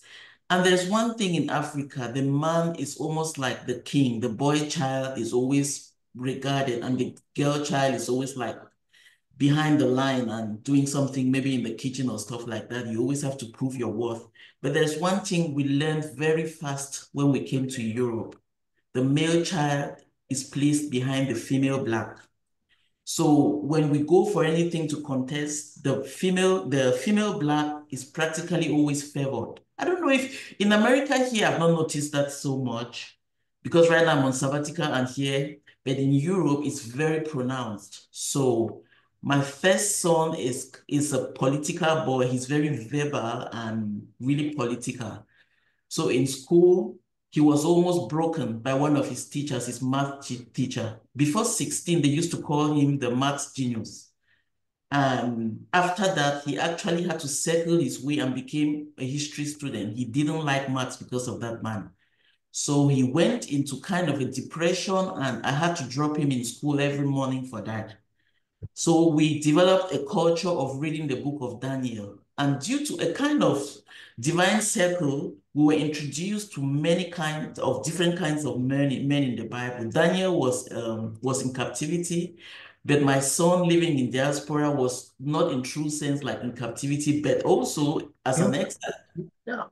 So we had to look at them, look at Daniel, look at all his friends, the Meshach, Abednego, and Shadrach. We had to look at Samuel, David, and all what they went through, their struggles, right up to Solomon and his sons, the Rehoboam, who through his friends, the kind of friends he kept, advised him, and he was so stubborn, and the empire was divided into north and south. So this thing actually gave my son and I a language to talk about these different personalities, and I ended up publishing this book. But I also went a step further because there's another one I published for male children in German schools, the things they face. So this one was kind of the brainer for me because you will see one of my friends called me, and I think a 6 years old boy. This boy was actually sent out of school and said, you need to go to the special school. So I opted to go and observe this boy in class, and the teachers wouldn't allow me to do that. So one fine morning, they came and made a send-off and sent that boy away from school. There was nobody to advocate for this child. The mother was like not doing anything academic or had nothing to show, so she was disrespected.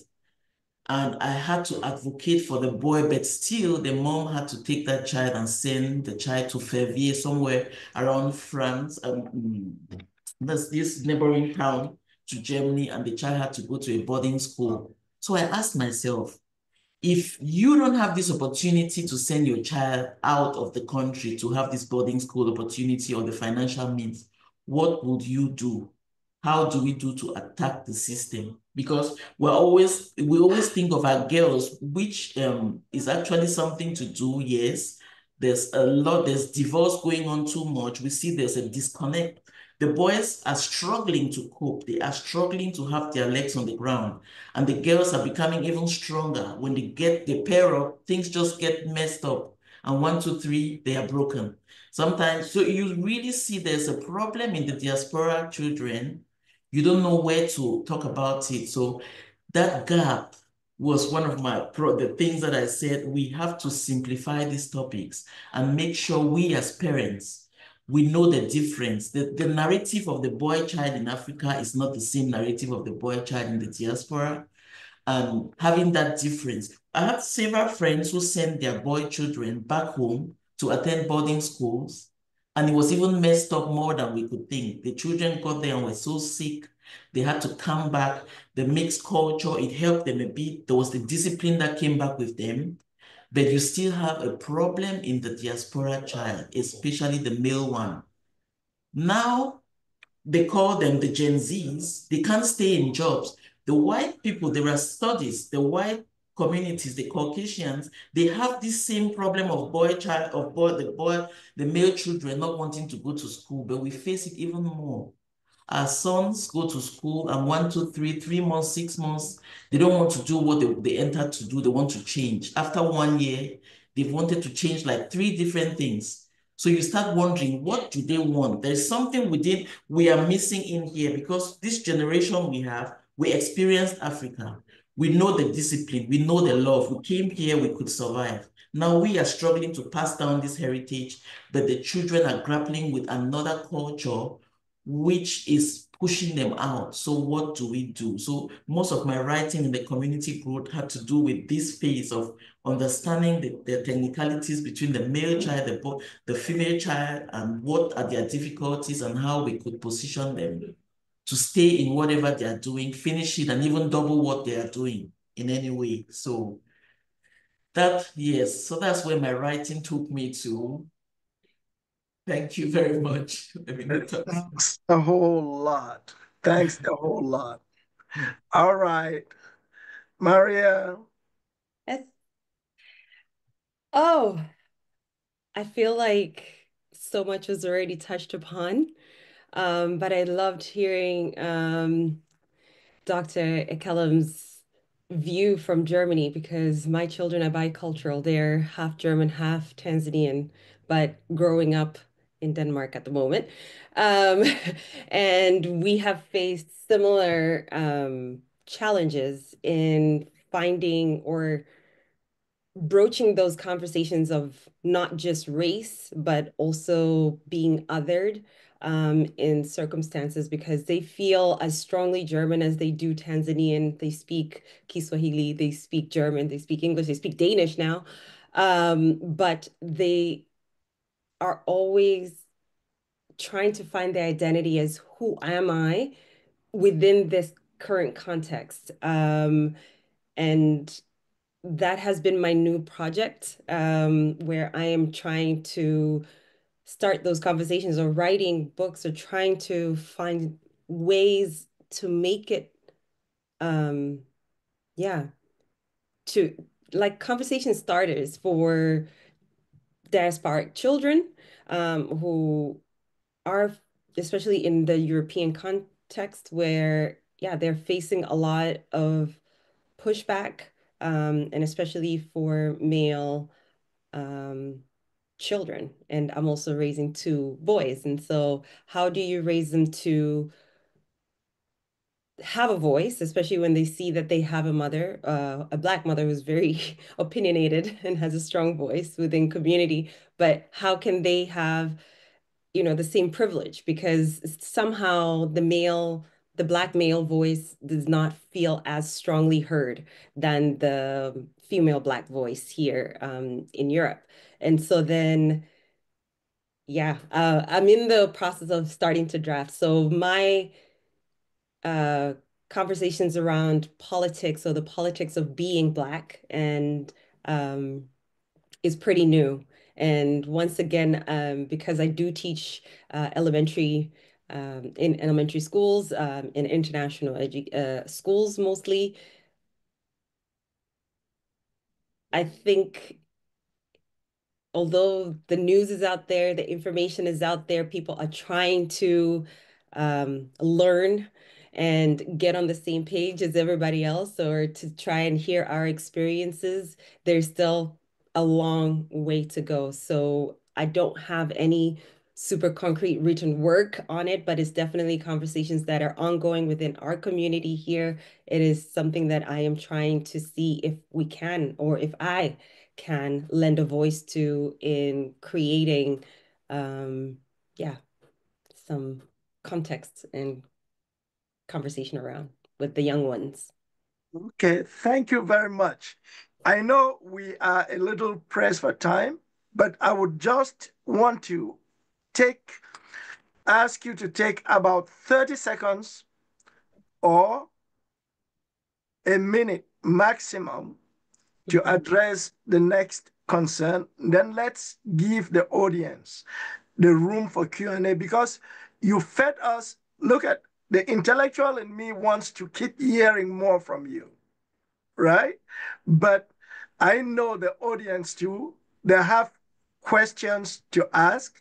So I would just like you to tell us, from all you've said, I want you to address this. How do you believe organizations like the Pan African Writers Association and its diasporic arm, of which I am the coordinator, Writers of African Origins in the Diaspora, WAFOD, what role can they play, or what role do you think they should play to encourage writing, especially from young and upcoming women writers? Thank you for that question. I would start by saying continuing the programming that we're a part of right now. This is very significant. I feel very humbled and honored to even be in the presence. But I think that this type of programming, the acknowledgement, especially given going back to the different socio-political climate and what's happening globally too, is imperative. And if any more kind of like specific, to be honest, that's what I have. I wish I had more words, but I'm not going to force the words. Thank you. Let's keep this going, you know. Thank you. Let's do it. Okay. All right. Next.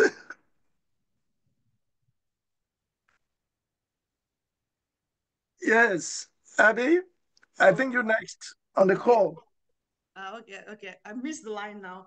Okay, well, for me, it will be, I really appreciate this opportunity because when it came, I was like, oh my God, really?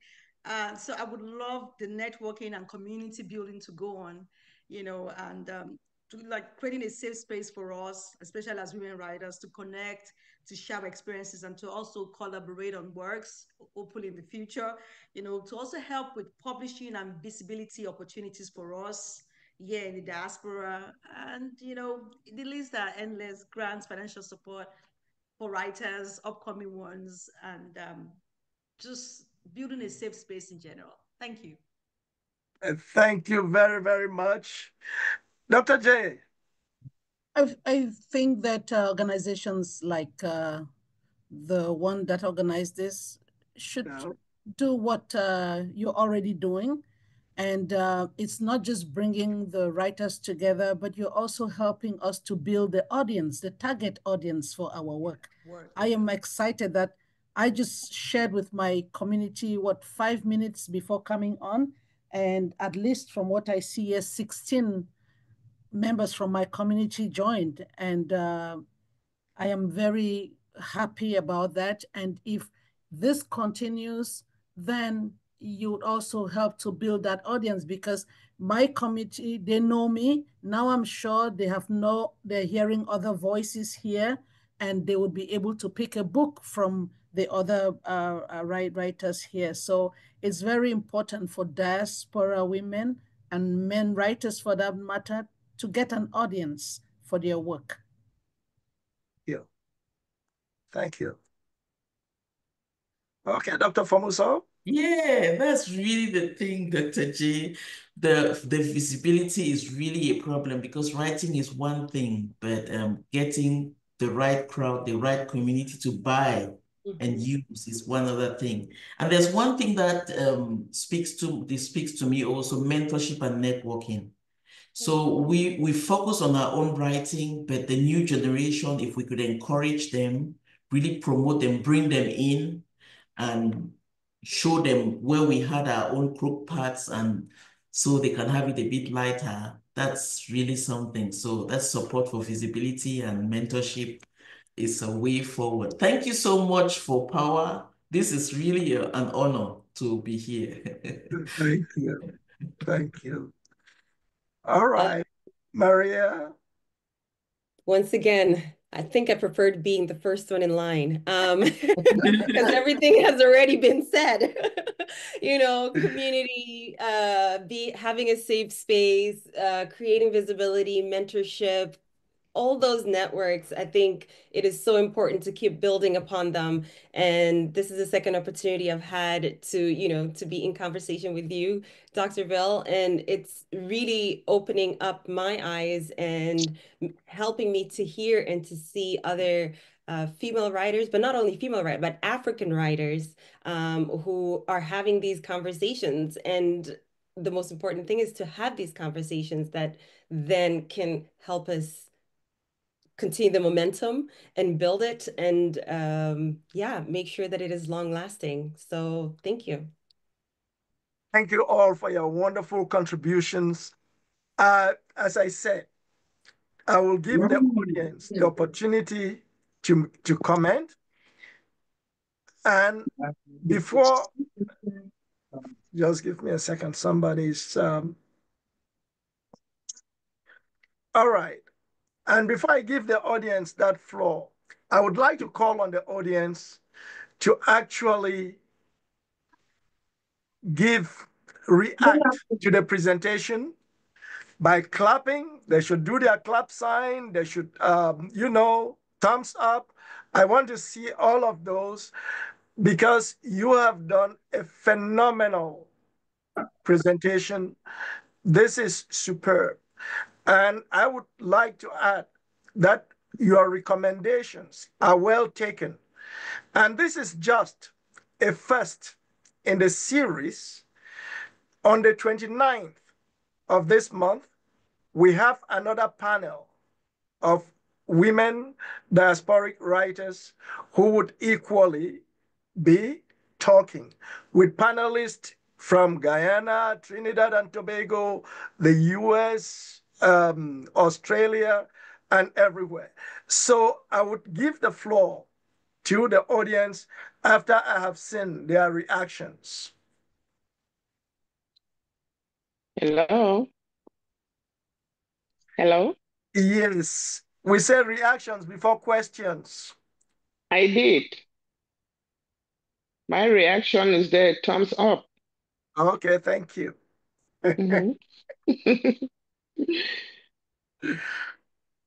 All right. So let's take a few questions from the audience.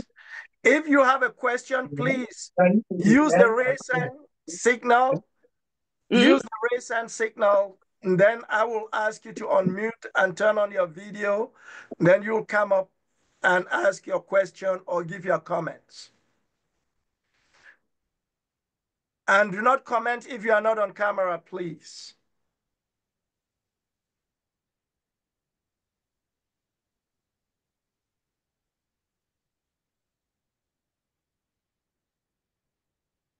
No questions? I don't have a question. I have a comment. All right. Do you want to turn on the camera? Thank you. Yeah. Thank you so much, Amma. That's why I'm trying to do this in a hurry. I just really want to talk to Jay, bringing this to us on our forum. This is very impactful, and I'm happy that I was able to find time to join. And I started sending this to my brothers, Dr.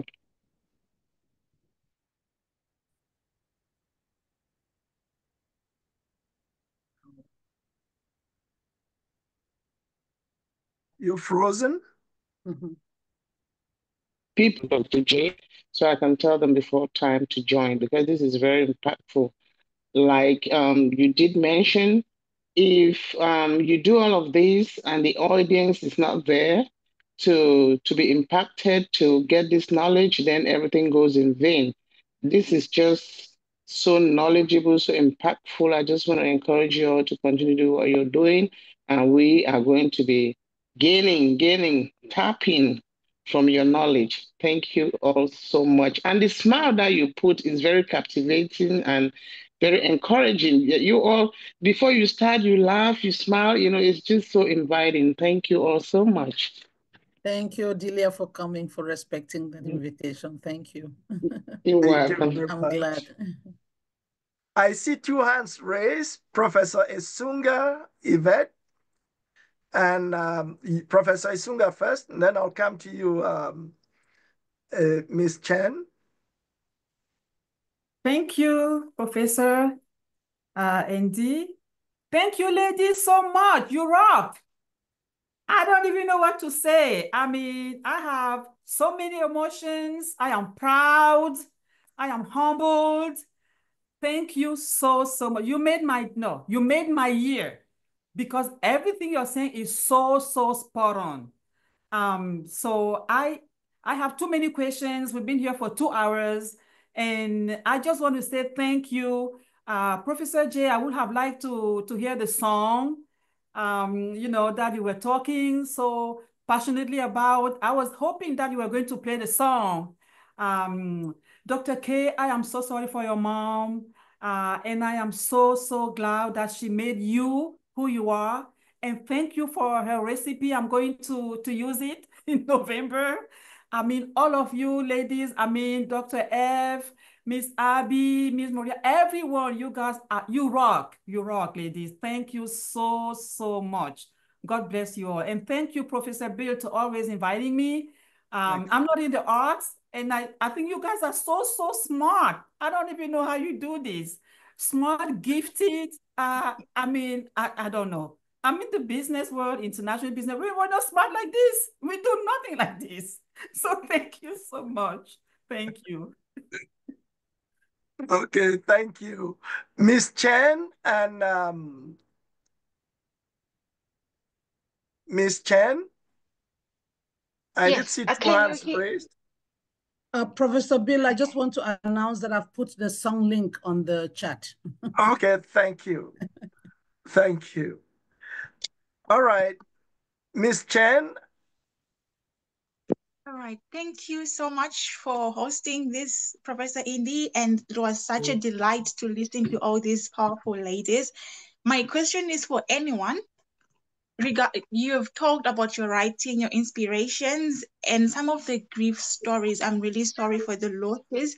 Now, my question is, has anyone been approached, because you're a writer, you're amplifying voices, has anyone ever been approached or coerced or maybe under duress to go into politics? And if yes, how did you say no? Because I've seen your people who stand your ground.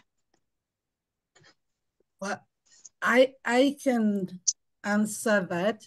When I was because I'm outspoken and I think I'm articulate and I have a voice, I had been approached. But the good thing about it is that the other side, both camps approach and both camps say, don't work with this person. It's like, so, don't make sure that the government in power does not take you. They'll waste your talent. They'll waste your talent. And then, but the opposition too are not perfect either. You realize that you are going to be circumscribed. And what I have told them is what I've said here today. I have found my way of protesting through my writing. So I have begged them that this is a space, this is my own activism. I don't have to be part of a political party. I don't have to be part of a political action group. This is my political action, my writing, and that is where I am going to be doing stuff. And in those moments, if I have something to contribute, to tell them that this is the way I see things, this is the way I think things should go, I will say it. But I have insisted that my writing is my platform. And but I am lucky that I have been out of the country. You understand? I'm lucky in that, because if I was not out of the country, maybe it would have reached a point where my refusal would be interpreted as saying, I don't like that. And then I could be set up, But it's a tightrope that you have to you have to work. For example, now in the United States, you see what is going on, and I'm teaching African literature. I'm teaching the kinds of things that they're trying to wipe out. Yeah. You know, so you're walking that tightrope. You don't know who is in that class, you know, and stuff. But like I say, my argument is that my writing is my platform, so I'm not going to belong to any other group. And this has to, you have to understand your own value system. Thank you. Thank you. Any other remark on that question? One more remark, and then we listen to another. There are 2 hands raised, and I think those 2 questions or comments will be the last. But let's hear if there is any of the speaker who wants to say something about Ms. Chen's question.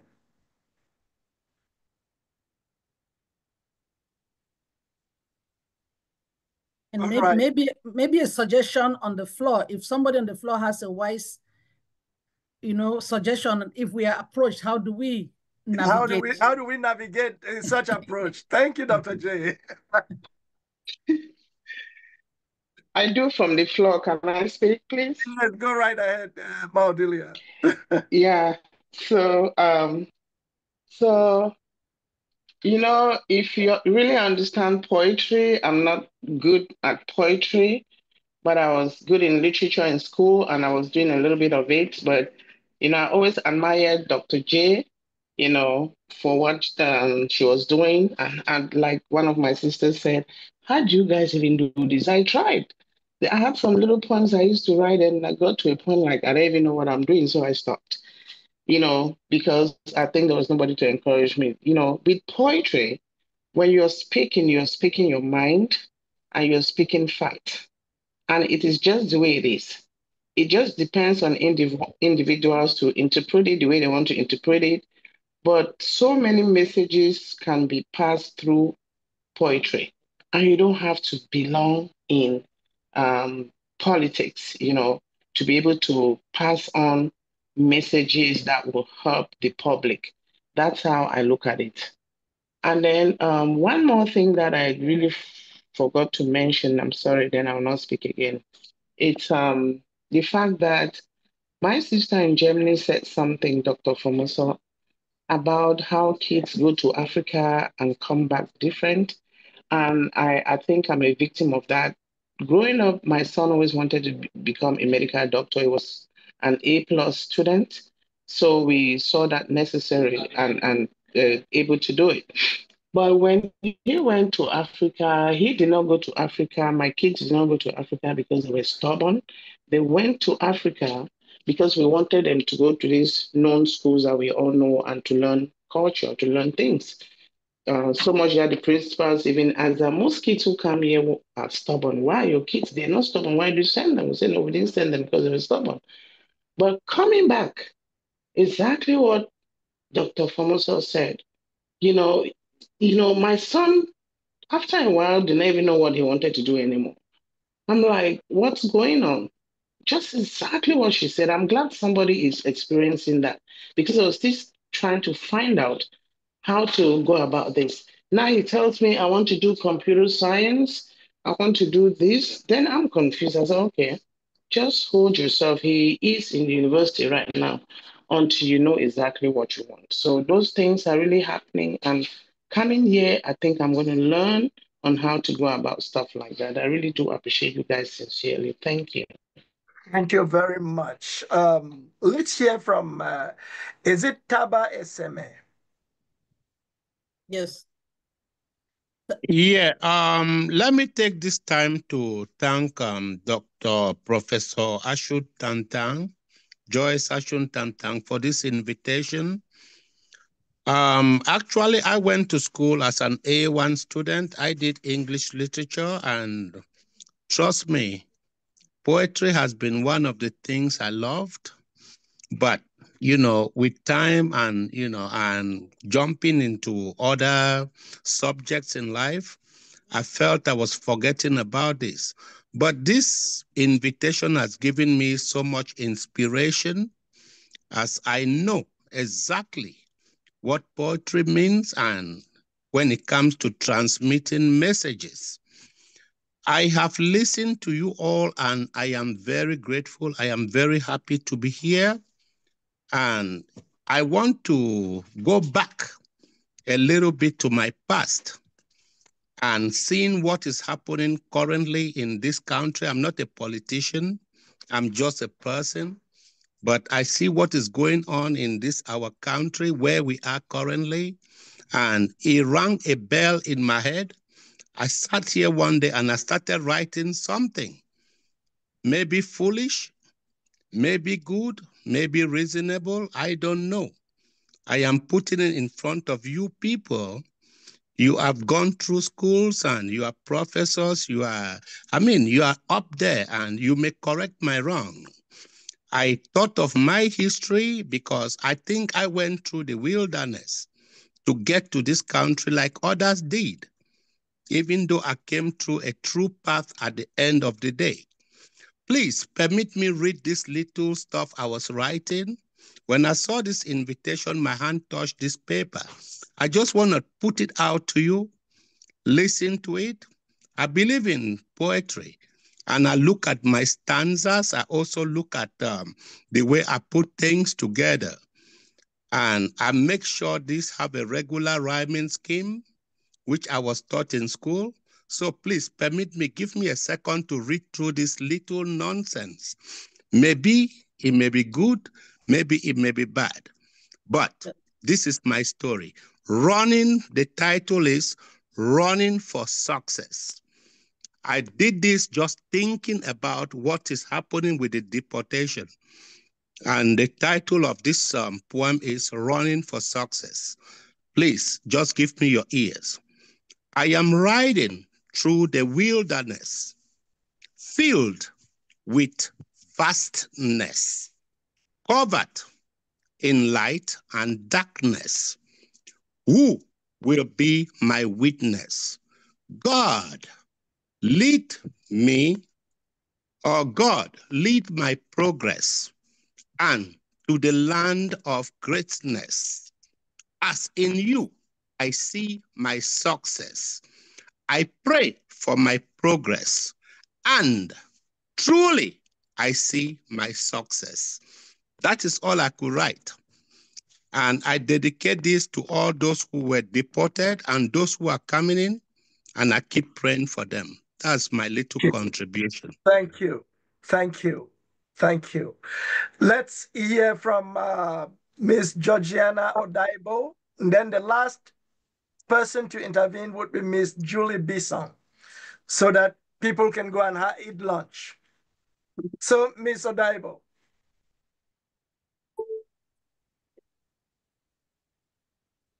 Unmute, Georgiana.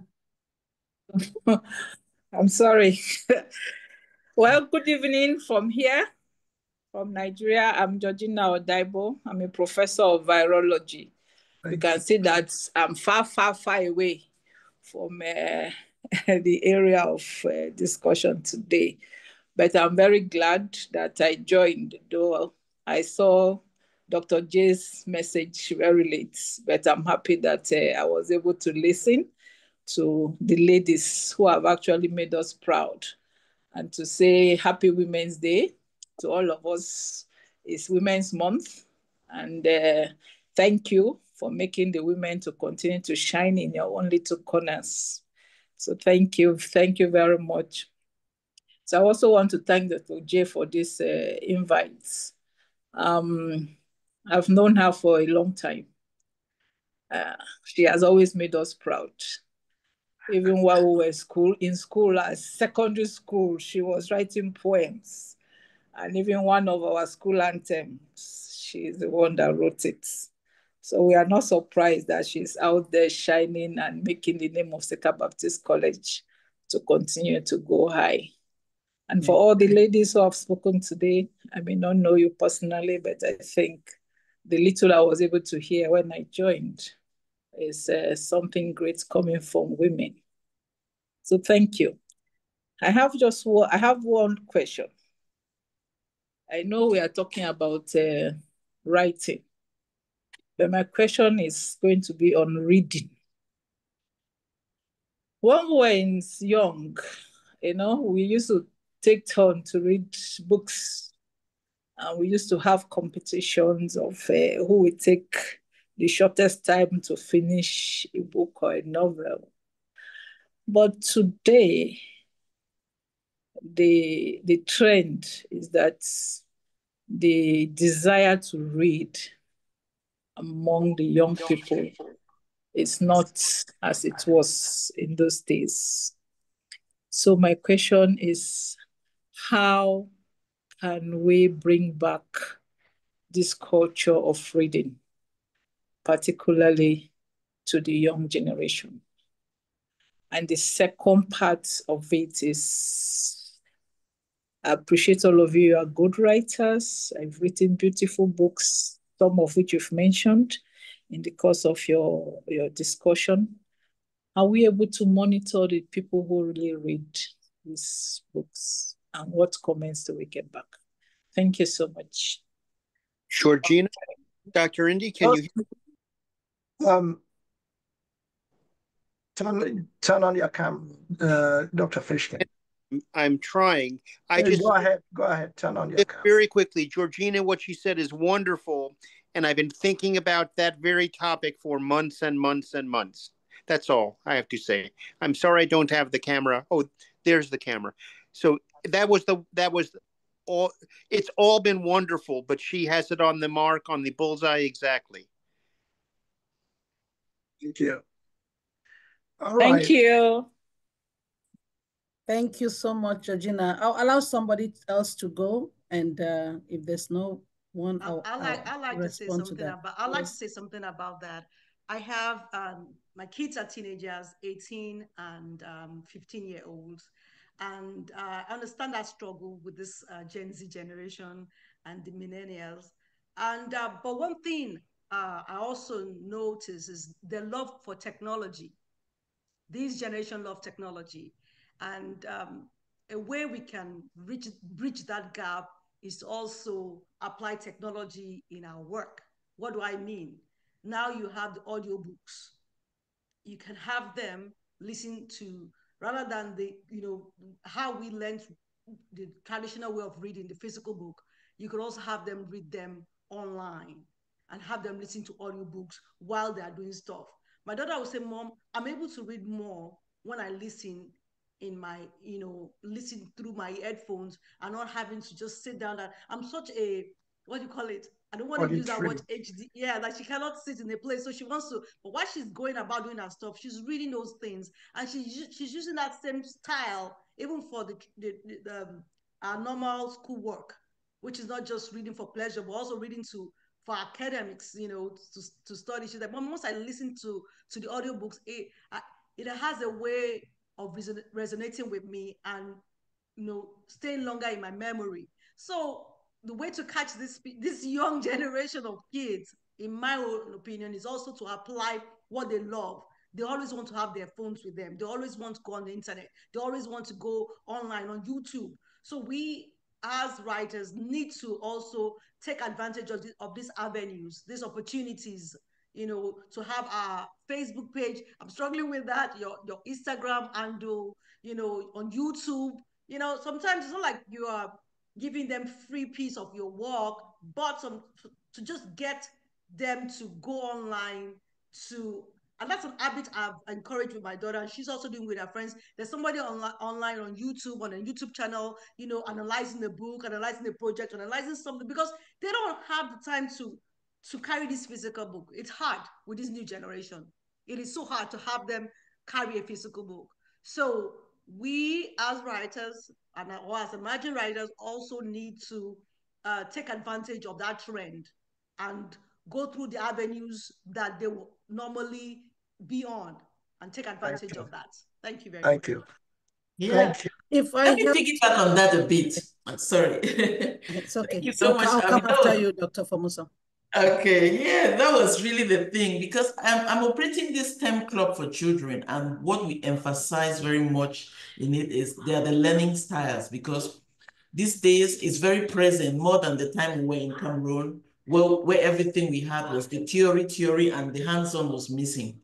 So now it's very much in focus we try to get the children to understand their learning styles. Like there are some people who read and write very well. There are some people who have auditive learning styles. There are some people who want to listen to, who would discuss more and stuff like that. So there are these very favorite authors of mine, C.S. Lewis and J.R.R. Tolkien. They had a club. They used to come, sit and read to each other and then comment on each other, and they were now really big writers. So they encourage reading in clubs and stuff like that, because we are prone to make our children learn things we maybe did not have the opportunity to do, like playing piano. They are all over in clubs, tennis clubs and football clubs and stuff like that. If we could regard reading also as an extracurricular activity with book clubs, so children get to really share with each other, just read, just the fun of having that thing. So that's one thing. Sorry, I just had to piggyback very fast on that. Thank you. I'm going to differ a little bit with this IT. I think we have, I am a professor of literature, and I thought that meeting my students at the IT level would improve their reading. No, it has not improved their reading. They don't. The majority of students, of children, are still just delinquent in reading, in sustaining reading. And so I think we get to them through the content, you know, something that they can enjoy. Like I would understand there are people who would read an audiobook, would listen to an audiobook, but I want to say that I have given audiobooks to my students and they did not read any better than when it was a hard copy. Yes. But when a story is exciting to them, they do. I think that there are a number of things that we have to do. First, in Africa, we are very textbook driven. That is what is happening to the reading. Reading for leisure, there's no time for that, because our students are planning towards exams, sets exams. There's no time to read outside that. They go to school, they come back home, the families that can afford have tutors to reinforce what was taught in school. When do they read stuff? Then when it is the holidays, you have again classes, organization of classes. So it's school throughout the whole year. It got to a point where the Minister of Secondary Education in Cameroon banned holiday classes, you know, except for remedial learning. And that is where we come in. So if they're banning classes, okay, what do we come in with? I am actually organizing a book club this summer in Cameroon. A lot of women, I have organized a book club on Facebook where I had women, you know, read certain works, women-centered works, and they loved it. So book clubs, I agree with you, Dr. Fomuso, is a way to go. My association some years back, the Exeter Students Association, actually picked Chimamanda Adichie's Purple Hibiscus, and our kids read it, you know. So we have to find ways. For my kids growing up here, I made it a point that they must read an Afrocentric work at home, you know. So they read Mbolombwe's Behold the Dreamers, they read Adichie's Purple Hibiscus, they read Chinua Achebe's Things Fall Apart, even though it was not on their syllabus. But they were so happy because guess what? When it came to doing a project, they easily did a project on that work. So as parents in the diaspora, we need to try to add that element of reading for them, to add to their syllabus, since they may not have that at work. As Dr. Is it Fisher had? Fishkin. Fish said, it is something that it's a big problem, not just for us, even in the Western world, finding readers. We write, where are our readers? It's something that we have to continue cultivating. Unfortunately, we have to hand sell, you understand? And I want to agree with Abby about, is it Abby who talked about having visibility on Facebook, Instagram? Most of my works get published, my poetry gets published on Facebook or blogs before they get to the book. About half of my poetry comes out. And I'm in Maryland right now. I came for a week. And it's fascinating when I get into my community and my name is called, and it's like, oh, I've read you. I have read you. I didn't hold a physical book. They've read me online. Thank you. So let's continue pushing, but let us realize, I want this emphasis on our textbook-driven society is affecting our reading outside in African countries. And during the summer, we have to try the book clubs, but we have to be there to manage it. Okay, thank you very much. Let's take the last question from Ms. Julie Bisson, and then we give a vote of thanks to our speakers. So, Ms. Julie Bisson, you have the floor. Hello, good morning or good afternoon, everybody. I'm sorry I can't be on camera. I'm somewhere that I cannot be, but I've been following up throughout this session. And thank you to all the panelists for the amazing, amazing discussion, especially, just thanking Dr. J, who shared the link that I was able to join. So here's my question. So I grew up in Cameroon. And so the education system there is basically when you get to secondary school at a certain time, you choose between arts and science. So from when I was maybe like 12 years old or so, I've been doing science my entire life. So things like poetry, literature, I did not care for those. And they always felt boring and stuff like that. But I have come to learn through my adulthood to kind of, come and see the different side of it.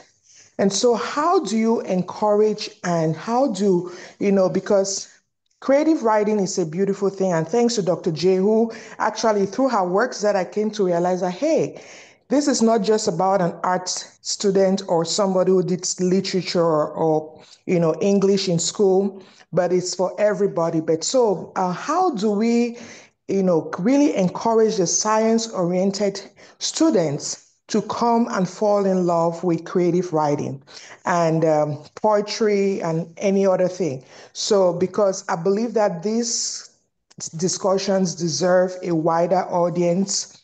And I think, I would have wished that you guys also broadcasted on Facebook, because I don't know if it was broadcasted on Facebook or any other social media. Okay. Thank you for the question. Thank you for the question. I'm not cutting you short. It is just that we are pressed for time. And incidentally, on our panel, Dr. Ekelem Fomuso didn't tell us she is professor of mathematics, robotics, and engineering, and she is a writer. And I will append that my own humble self to share with you, Ms. Julie Bisson, I understand very well. My latest book is Poetizing Engineering and Engineering Poetry, which is looking at the concept of writing poetry as an engineering feat and looking at engineering as the art of poetizing or conceptualizing poetry. Yeah. So I would like Professor Fomuso Ekelem to address that question you've just beautifully asked. Thank you so much. Thank you so much. Yeah, the thing I tried to mention were my clubs. I noticed quite early that I was very verbal and I got into so much trouble. So due to this trouble, I had to find ways of letting out what was in me into the public. But my love for mathematics always had to win. So I had to follow my career and still find ways to bring this verbal thing. And way into my career, I noticed so many people had that urge to come out, even the technical students. So they had these ways. And mixing up, the STEM is coming now. STEM is very popular. And the thing is, even the A they've added into STEM, that brings in the artistic way of doing things. There's also an embodiment, as I mentioned before, of the learning styles we have. We promote, there are so many learning styles, but the primary 5 concerning our 5 senses are very important. So we look at the child and we think we really want this child to learn how to read or write in that context. If the child is a reading and writing child, the child will definitely, you easily get on that. But there can be a child who is auditory in nature. The child retains more by hearing, by listening. So you promote that by giving them that side of things. There are some who are kinesthetic, as we call them. They learn by doing everything. They are everywhere and doing everything anyhow. So we still promote that by getting them hands-on. So these are the kind we put in book clubs.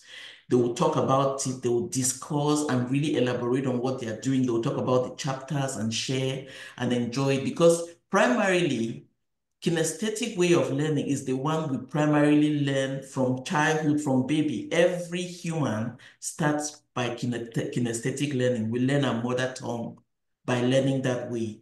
So the father, the mother comes up and reads a small book for you. The brother comes and says something. Another person picks an orange and shows you. The grandmother says, go, come, and stuff like that. So you start learning words and sharing. So all of this, we can fit into the whole idea of encouraging children. And we do it very intensively in our STEM clubs, getting children to admire the art of writing, reading, by encouraging their learning styles. So I hope that answers the question. If I can add to that, yeah, I am a big believer of, if you know better, you do better. That's true. Because of the school system that Dr. Julie Bissong just said about dividing students. Can you imagine that from the age of 12, 13, 14, you're supposed to know what you want to do in life? So I am aware of that. And so through my high school alumni association, that is a very big association. We are up about 400 women divided in 15 chapters in the US. We have a mentorship program. And through that mentorship program, we organized a workshop run by Right Girl from Los Angeles with Miss Karen Taylor. I don't know whether you guys remember Amanda Gorman, the poet, who read her poetry during Biden's inauguration. Amanda actually went through Right Girl program. And so and I told parents, of course, when it was announced that we're going to have a workshop organized by Right Girl in Cameroon, everybody thought it was something for the art students. So I had to insist that no, it is for everyone. And guess what? The science students participated more. They owned it. They wrote pieces.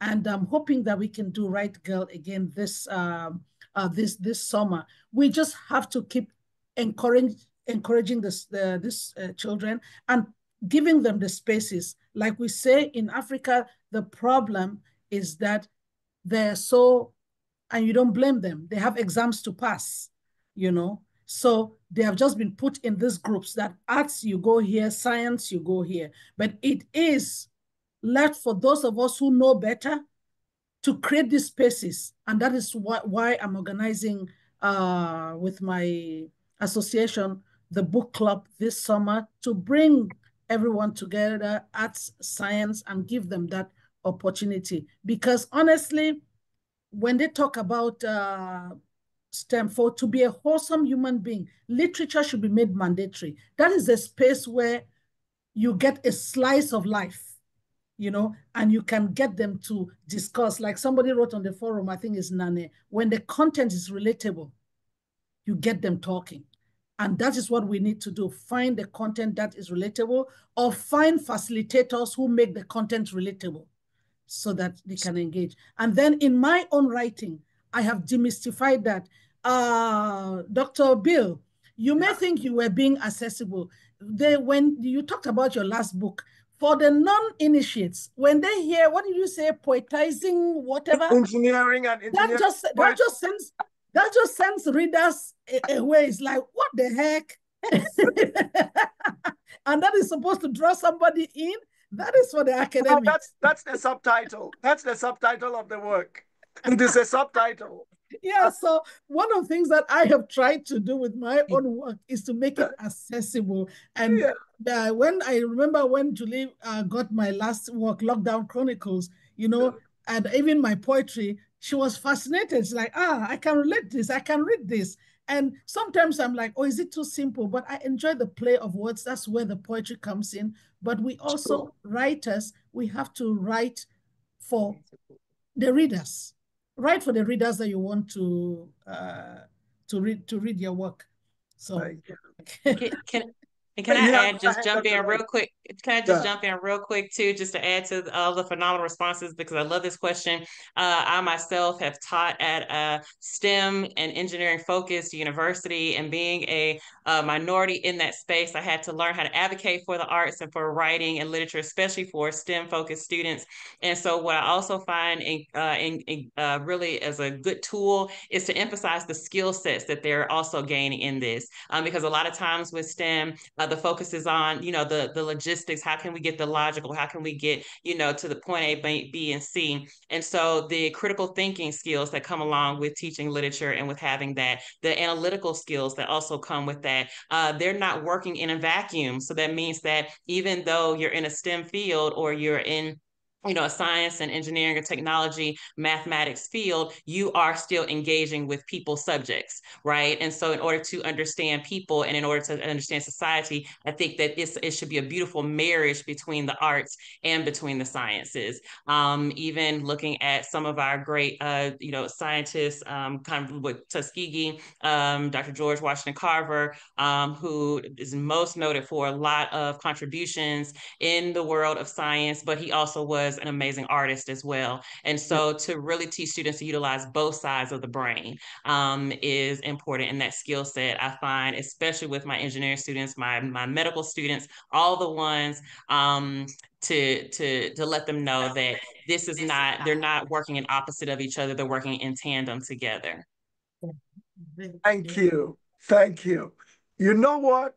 It has been time well spent, but I will be remiss if I just say, let's end it now.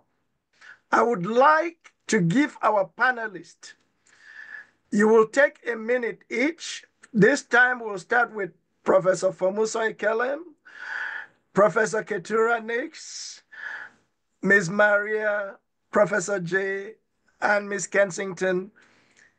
I would just like you, in your closing remarks to this presentation, give the audience a word or two to take home to encourage younger girls who would like to embrace the path you have chosen. That is the path of writing, even if it means writing while pursuing other parts of knowledge. Give our audience that before I give the vote of thanks to release the audience and all of us. Okay, thank you so much. There are two principles that I know. They call the 10,000 hours principles, which is outdated because we know there are people who can do stuff with just a few hours of learning it. So I try to encourage children, if you can do your 10,000 hours, know for sure you will be an expert, notwithstanding anything. And then there is one thing also, the growth process, the growth mindset. It says we have to learn continuously. You would always see people who read books always turn out to really be balanced in the community. So when you see somebody focused in a vacuum, as Keturah said, Dr. Keturah said, we are not in a vacuum here. They really need to read stuff, like really talk about things. So that growth process, I always ask them, will you take it? Just try to grow consistently and see how your life will be when you talk in public. So thank you very much. Thank you. Professor Keturah Nix? Yes, so final word, and I guess leading word that I would provide, I had to think about how is this question personal to me. And so I don't have children yet, but I do have nieces. I'm a proud aunt. And words that I would say to them would be to live in your agency. Know that your voice, your story, your experience matters. Do not let anyone or anything try to diminish that for them, and to know that they have to also document their story, document it in ways, you know, as young people like to use technology. Make sure that the platforms you use are leaving the story behind that you want to tell. You have a story, you have a voice, and don't let anyone tell that story for you. So those would be words of empowerment that I would leave and tell my nieces as they were sitting right here with me. Thank you very much. Maria? For me, I would love to share that all of us have a story within us. And so we're all storytellers. How we choose or the means and how we get that story across is open. There lots of people who might try to put constraints on you and tell you that this is the way to tell your story. But if you want to do it as a lyricist, as a rap artist, as spoken word, as a children's, picture book writer, as a graphic novelist, do it in whichever way that feels right to you, that will get the message across. I feel like sometimes we are put in so many little boxes and we're supposed to fit into, and grow your wings, just get out there. There's a Kiswahili proverb that says, Kila ndege na mbawa zake, which means every bird has their own wings. So, Fly with your wings. fly as high as you want, make it a hop first, whichever, glide, soar. So there's really little limitations in today's world for you. And I am so ready to hear, what's out there. So share your stories. Okay, Dr. J. I would say three things that have been mentioned here in different ways. You have to learn. Be serious with your education, because education empowers you and gives you confidence in your voice. Yeah. So journal, keep a diary, write things down. It helps to value your own voice. And when you look back, you will see something. When you want to tell your story, you would be able to tell that story. 3, they got to read. It's very important to read. I'll tell you, in 2023, I went through the journey of breast cancer, and my older sister came and stayed with me for 5 months. During that time, I fed her with books, women-centered books. You know what she told me? After she read Changes by Ama Ata Aido, read Americana and stuff, she's like, so this is what makes you intelligent. You are there in public talking. I'm wondering, when did my sister become so intelligent? It's as if she has discovered my secret. It's like, so this is where you get your wisdom from. But as mothers, as aunties, as women, there's one thing we need to do. Don't forget uncles too. I'm a proud Tuskegee uncle. Yes. Uncle to every student here. Uncles, yes, and we need to pump them to make them know that their voice matters. And I know you gave us 30 seconds, but I'm dying to do this empowerment thing that it started with my empowering my children by the door when they're going to school and end up in my poetry book. Go to school today. I'll put daughters, since you're saying daughters, my daughters. Go with the strength of an Amazon behind you.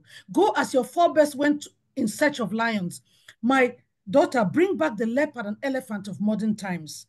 Go, the blood of kings runs in your veins. A whole clan cheers and waits. Go to school today, my daughter. Go with the energy of history behind you. Your name is legend in distant lands. Go decipher the riddles that shackled Kunta Kinte. Come back and liberate your kind. Go to school today, my daughter. Go with the presence of ancestral spirits. My daughter, plant your feet like roots. You belong here too. Your umbilical cord was buried here. Go tell your story. Shaka, Mandela, Ashuntantang, appear. Go. Thank you. That's wonderful. That's wonderful. All right, Abby, let's hear from you. Okay, I am so inspired too.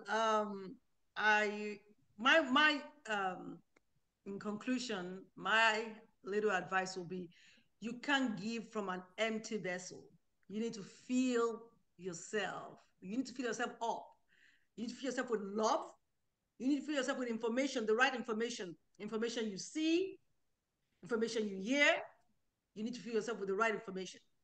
And as writers, if you don't read, I wonder what you're putting out there. You need to read. You need your base, your readership base to be large. To give, I've written poems on health, and I have nothing to do with health. I've written poems on, on several issues of life that you need to open yourself, you do research on to be able to write on those topics, even if it is through poetry.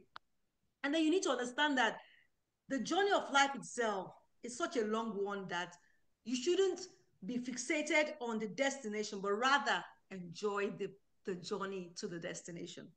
Learn to observe, learn to, take a deep breath, enjoy that you are alive, and be hopeful. Reflect on the little things of life. Reflect on why you are in the present predicament you find yourself. And lastly, please do not let anybody, I'm repeating it, anybody, I'm using my Niger accent, to put you in a box. You can be who you ever dream to want to be in life. Yes. Don't let anybody put you in a box. Own your own narrative. Tell your story the way you want it to be told. Let your story reflect what you want to tell. Be the author of your own life story. That's all. Thank you, guys. Thank you very much. Thank you, thank you, thank you, thank you for for this wonderful presentation.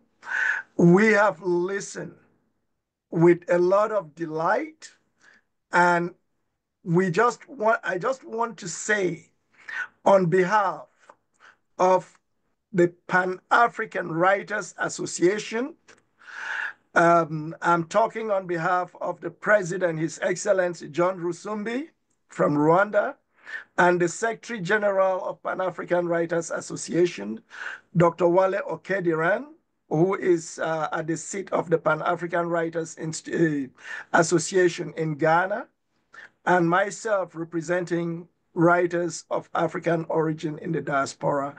I want to say thank you for you iconic ladies, writers, who have spent this time to educate us, to give meaning to what it means to be a woman. Society, or some societies, might want to put our women down. And I remember Dr. J in her presentation talked of how women in pre-colonial and pre-slavery Africa were the holders of the reign of society. They were big, they were strong, they were decision makers.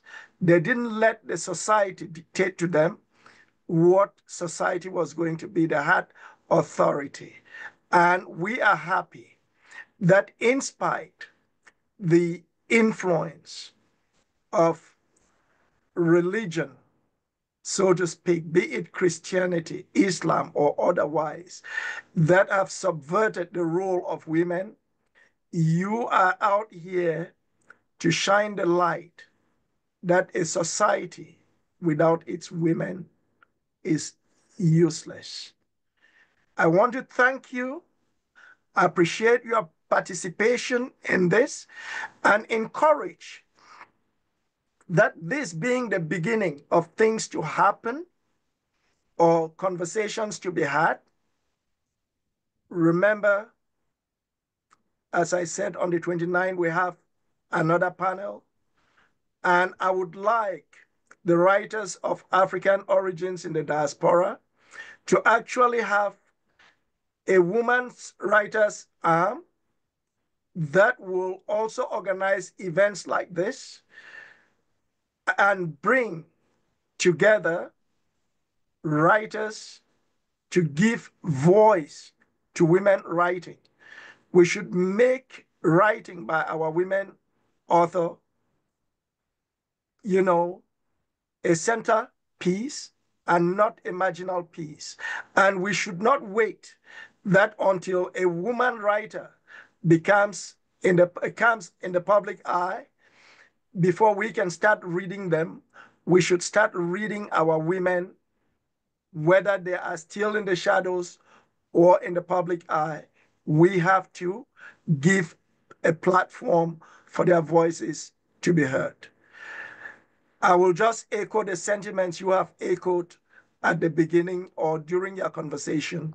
Remember, if the lions do not tell their own tale of the hunt, that tale will only go to glorify the hunter. So you are lionesses, please, we want to hear your tale of the hunt.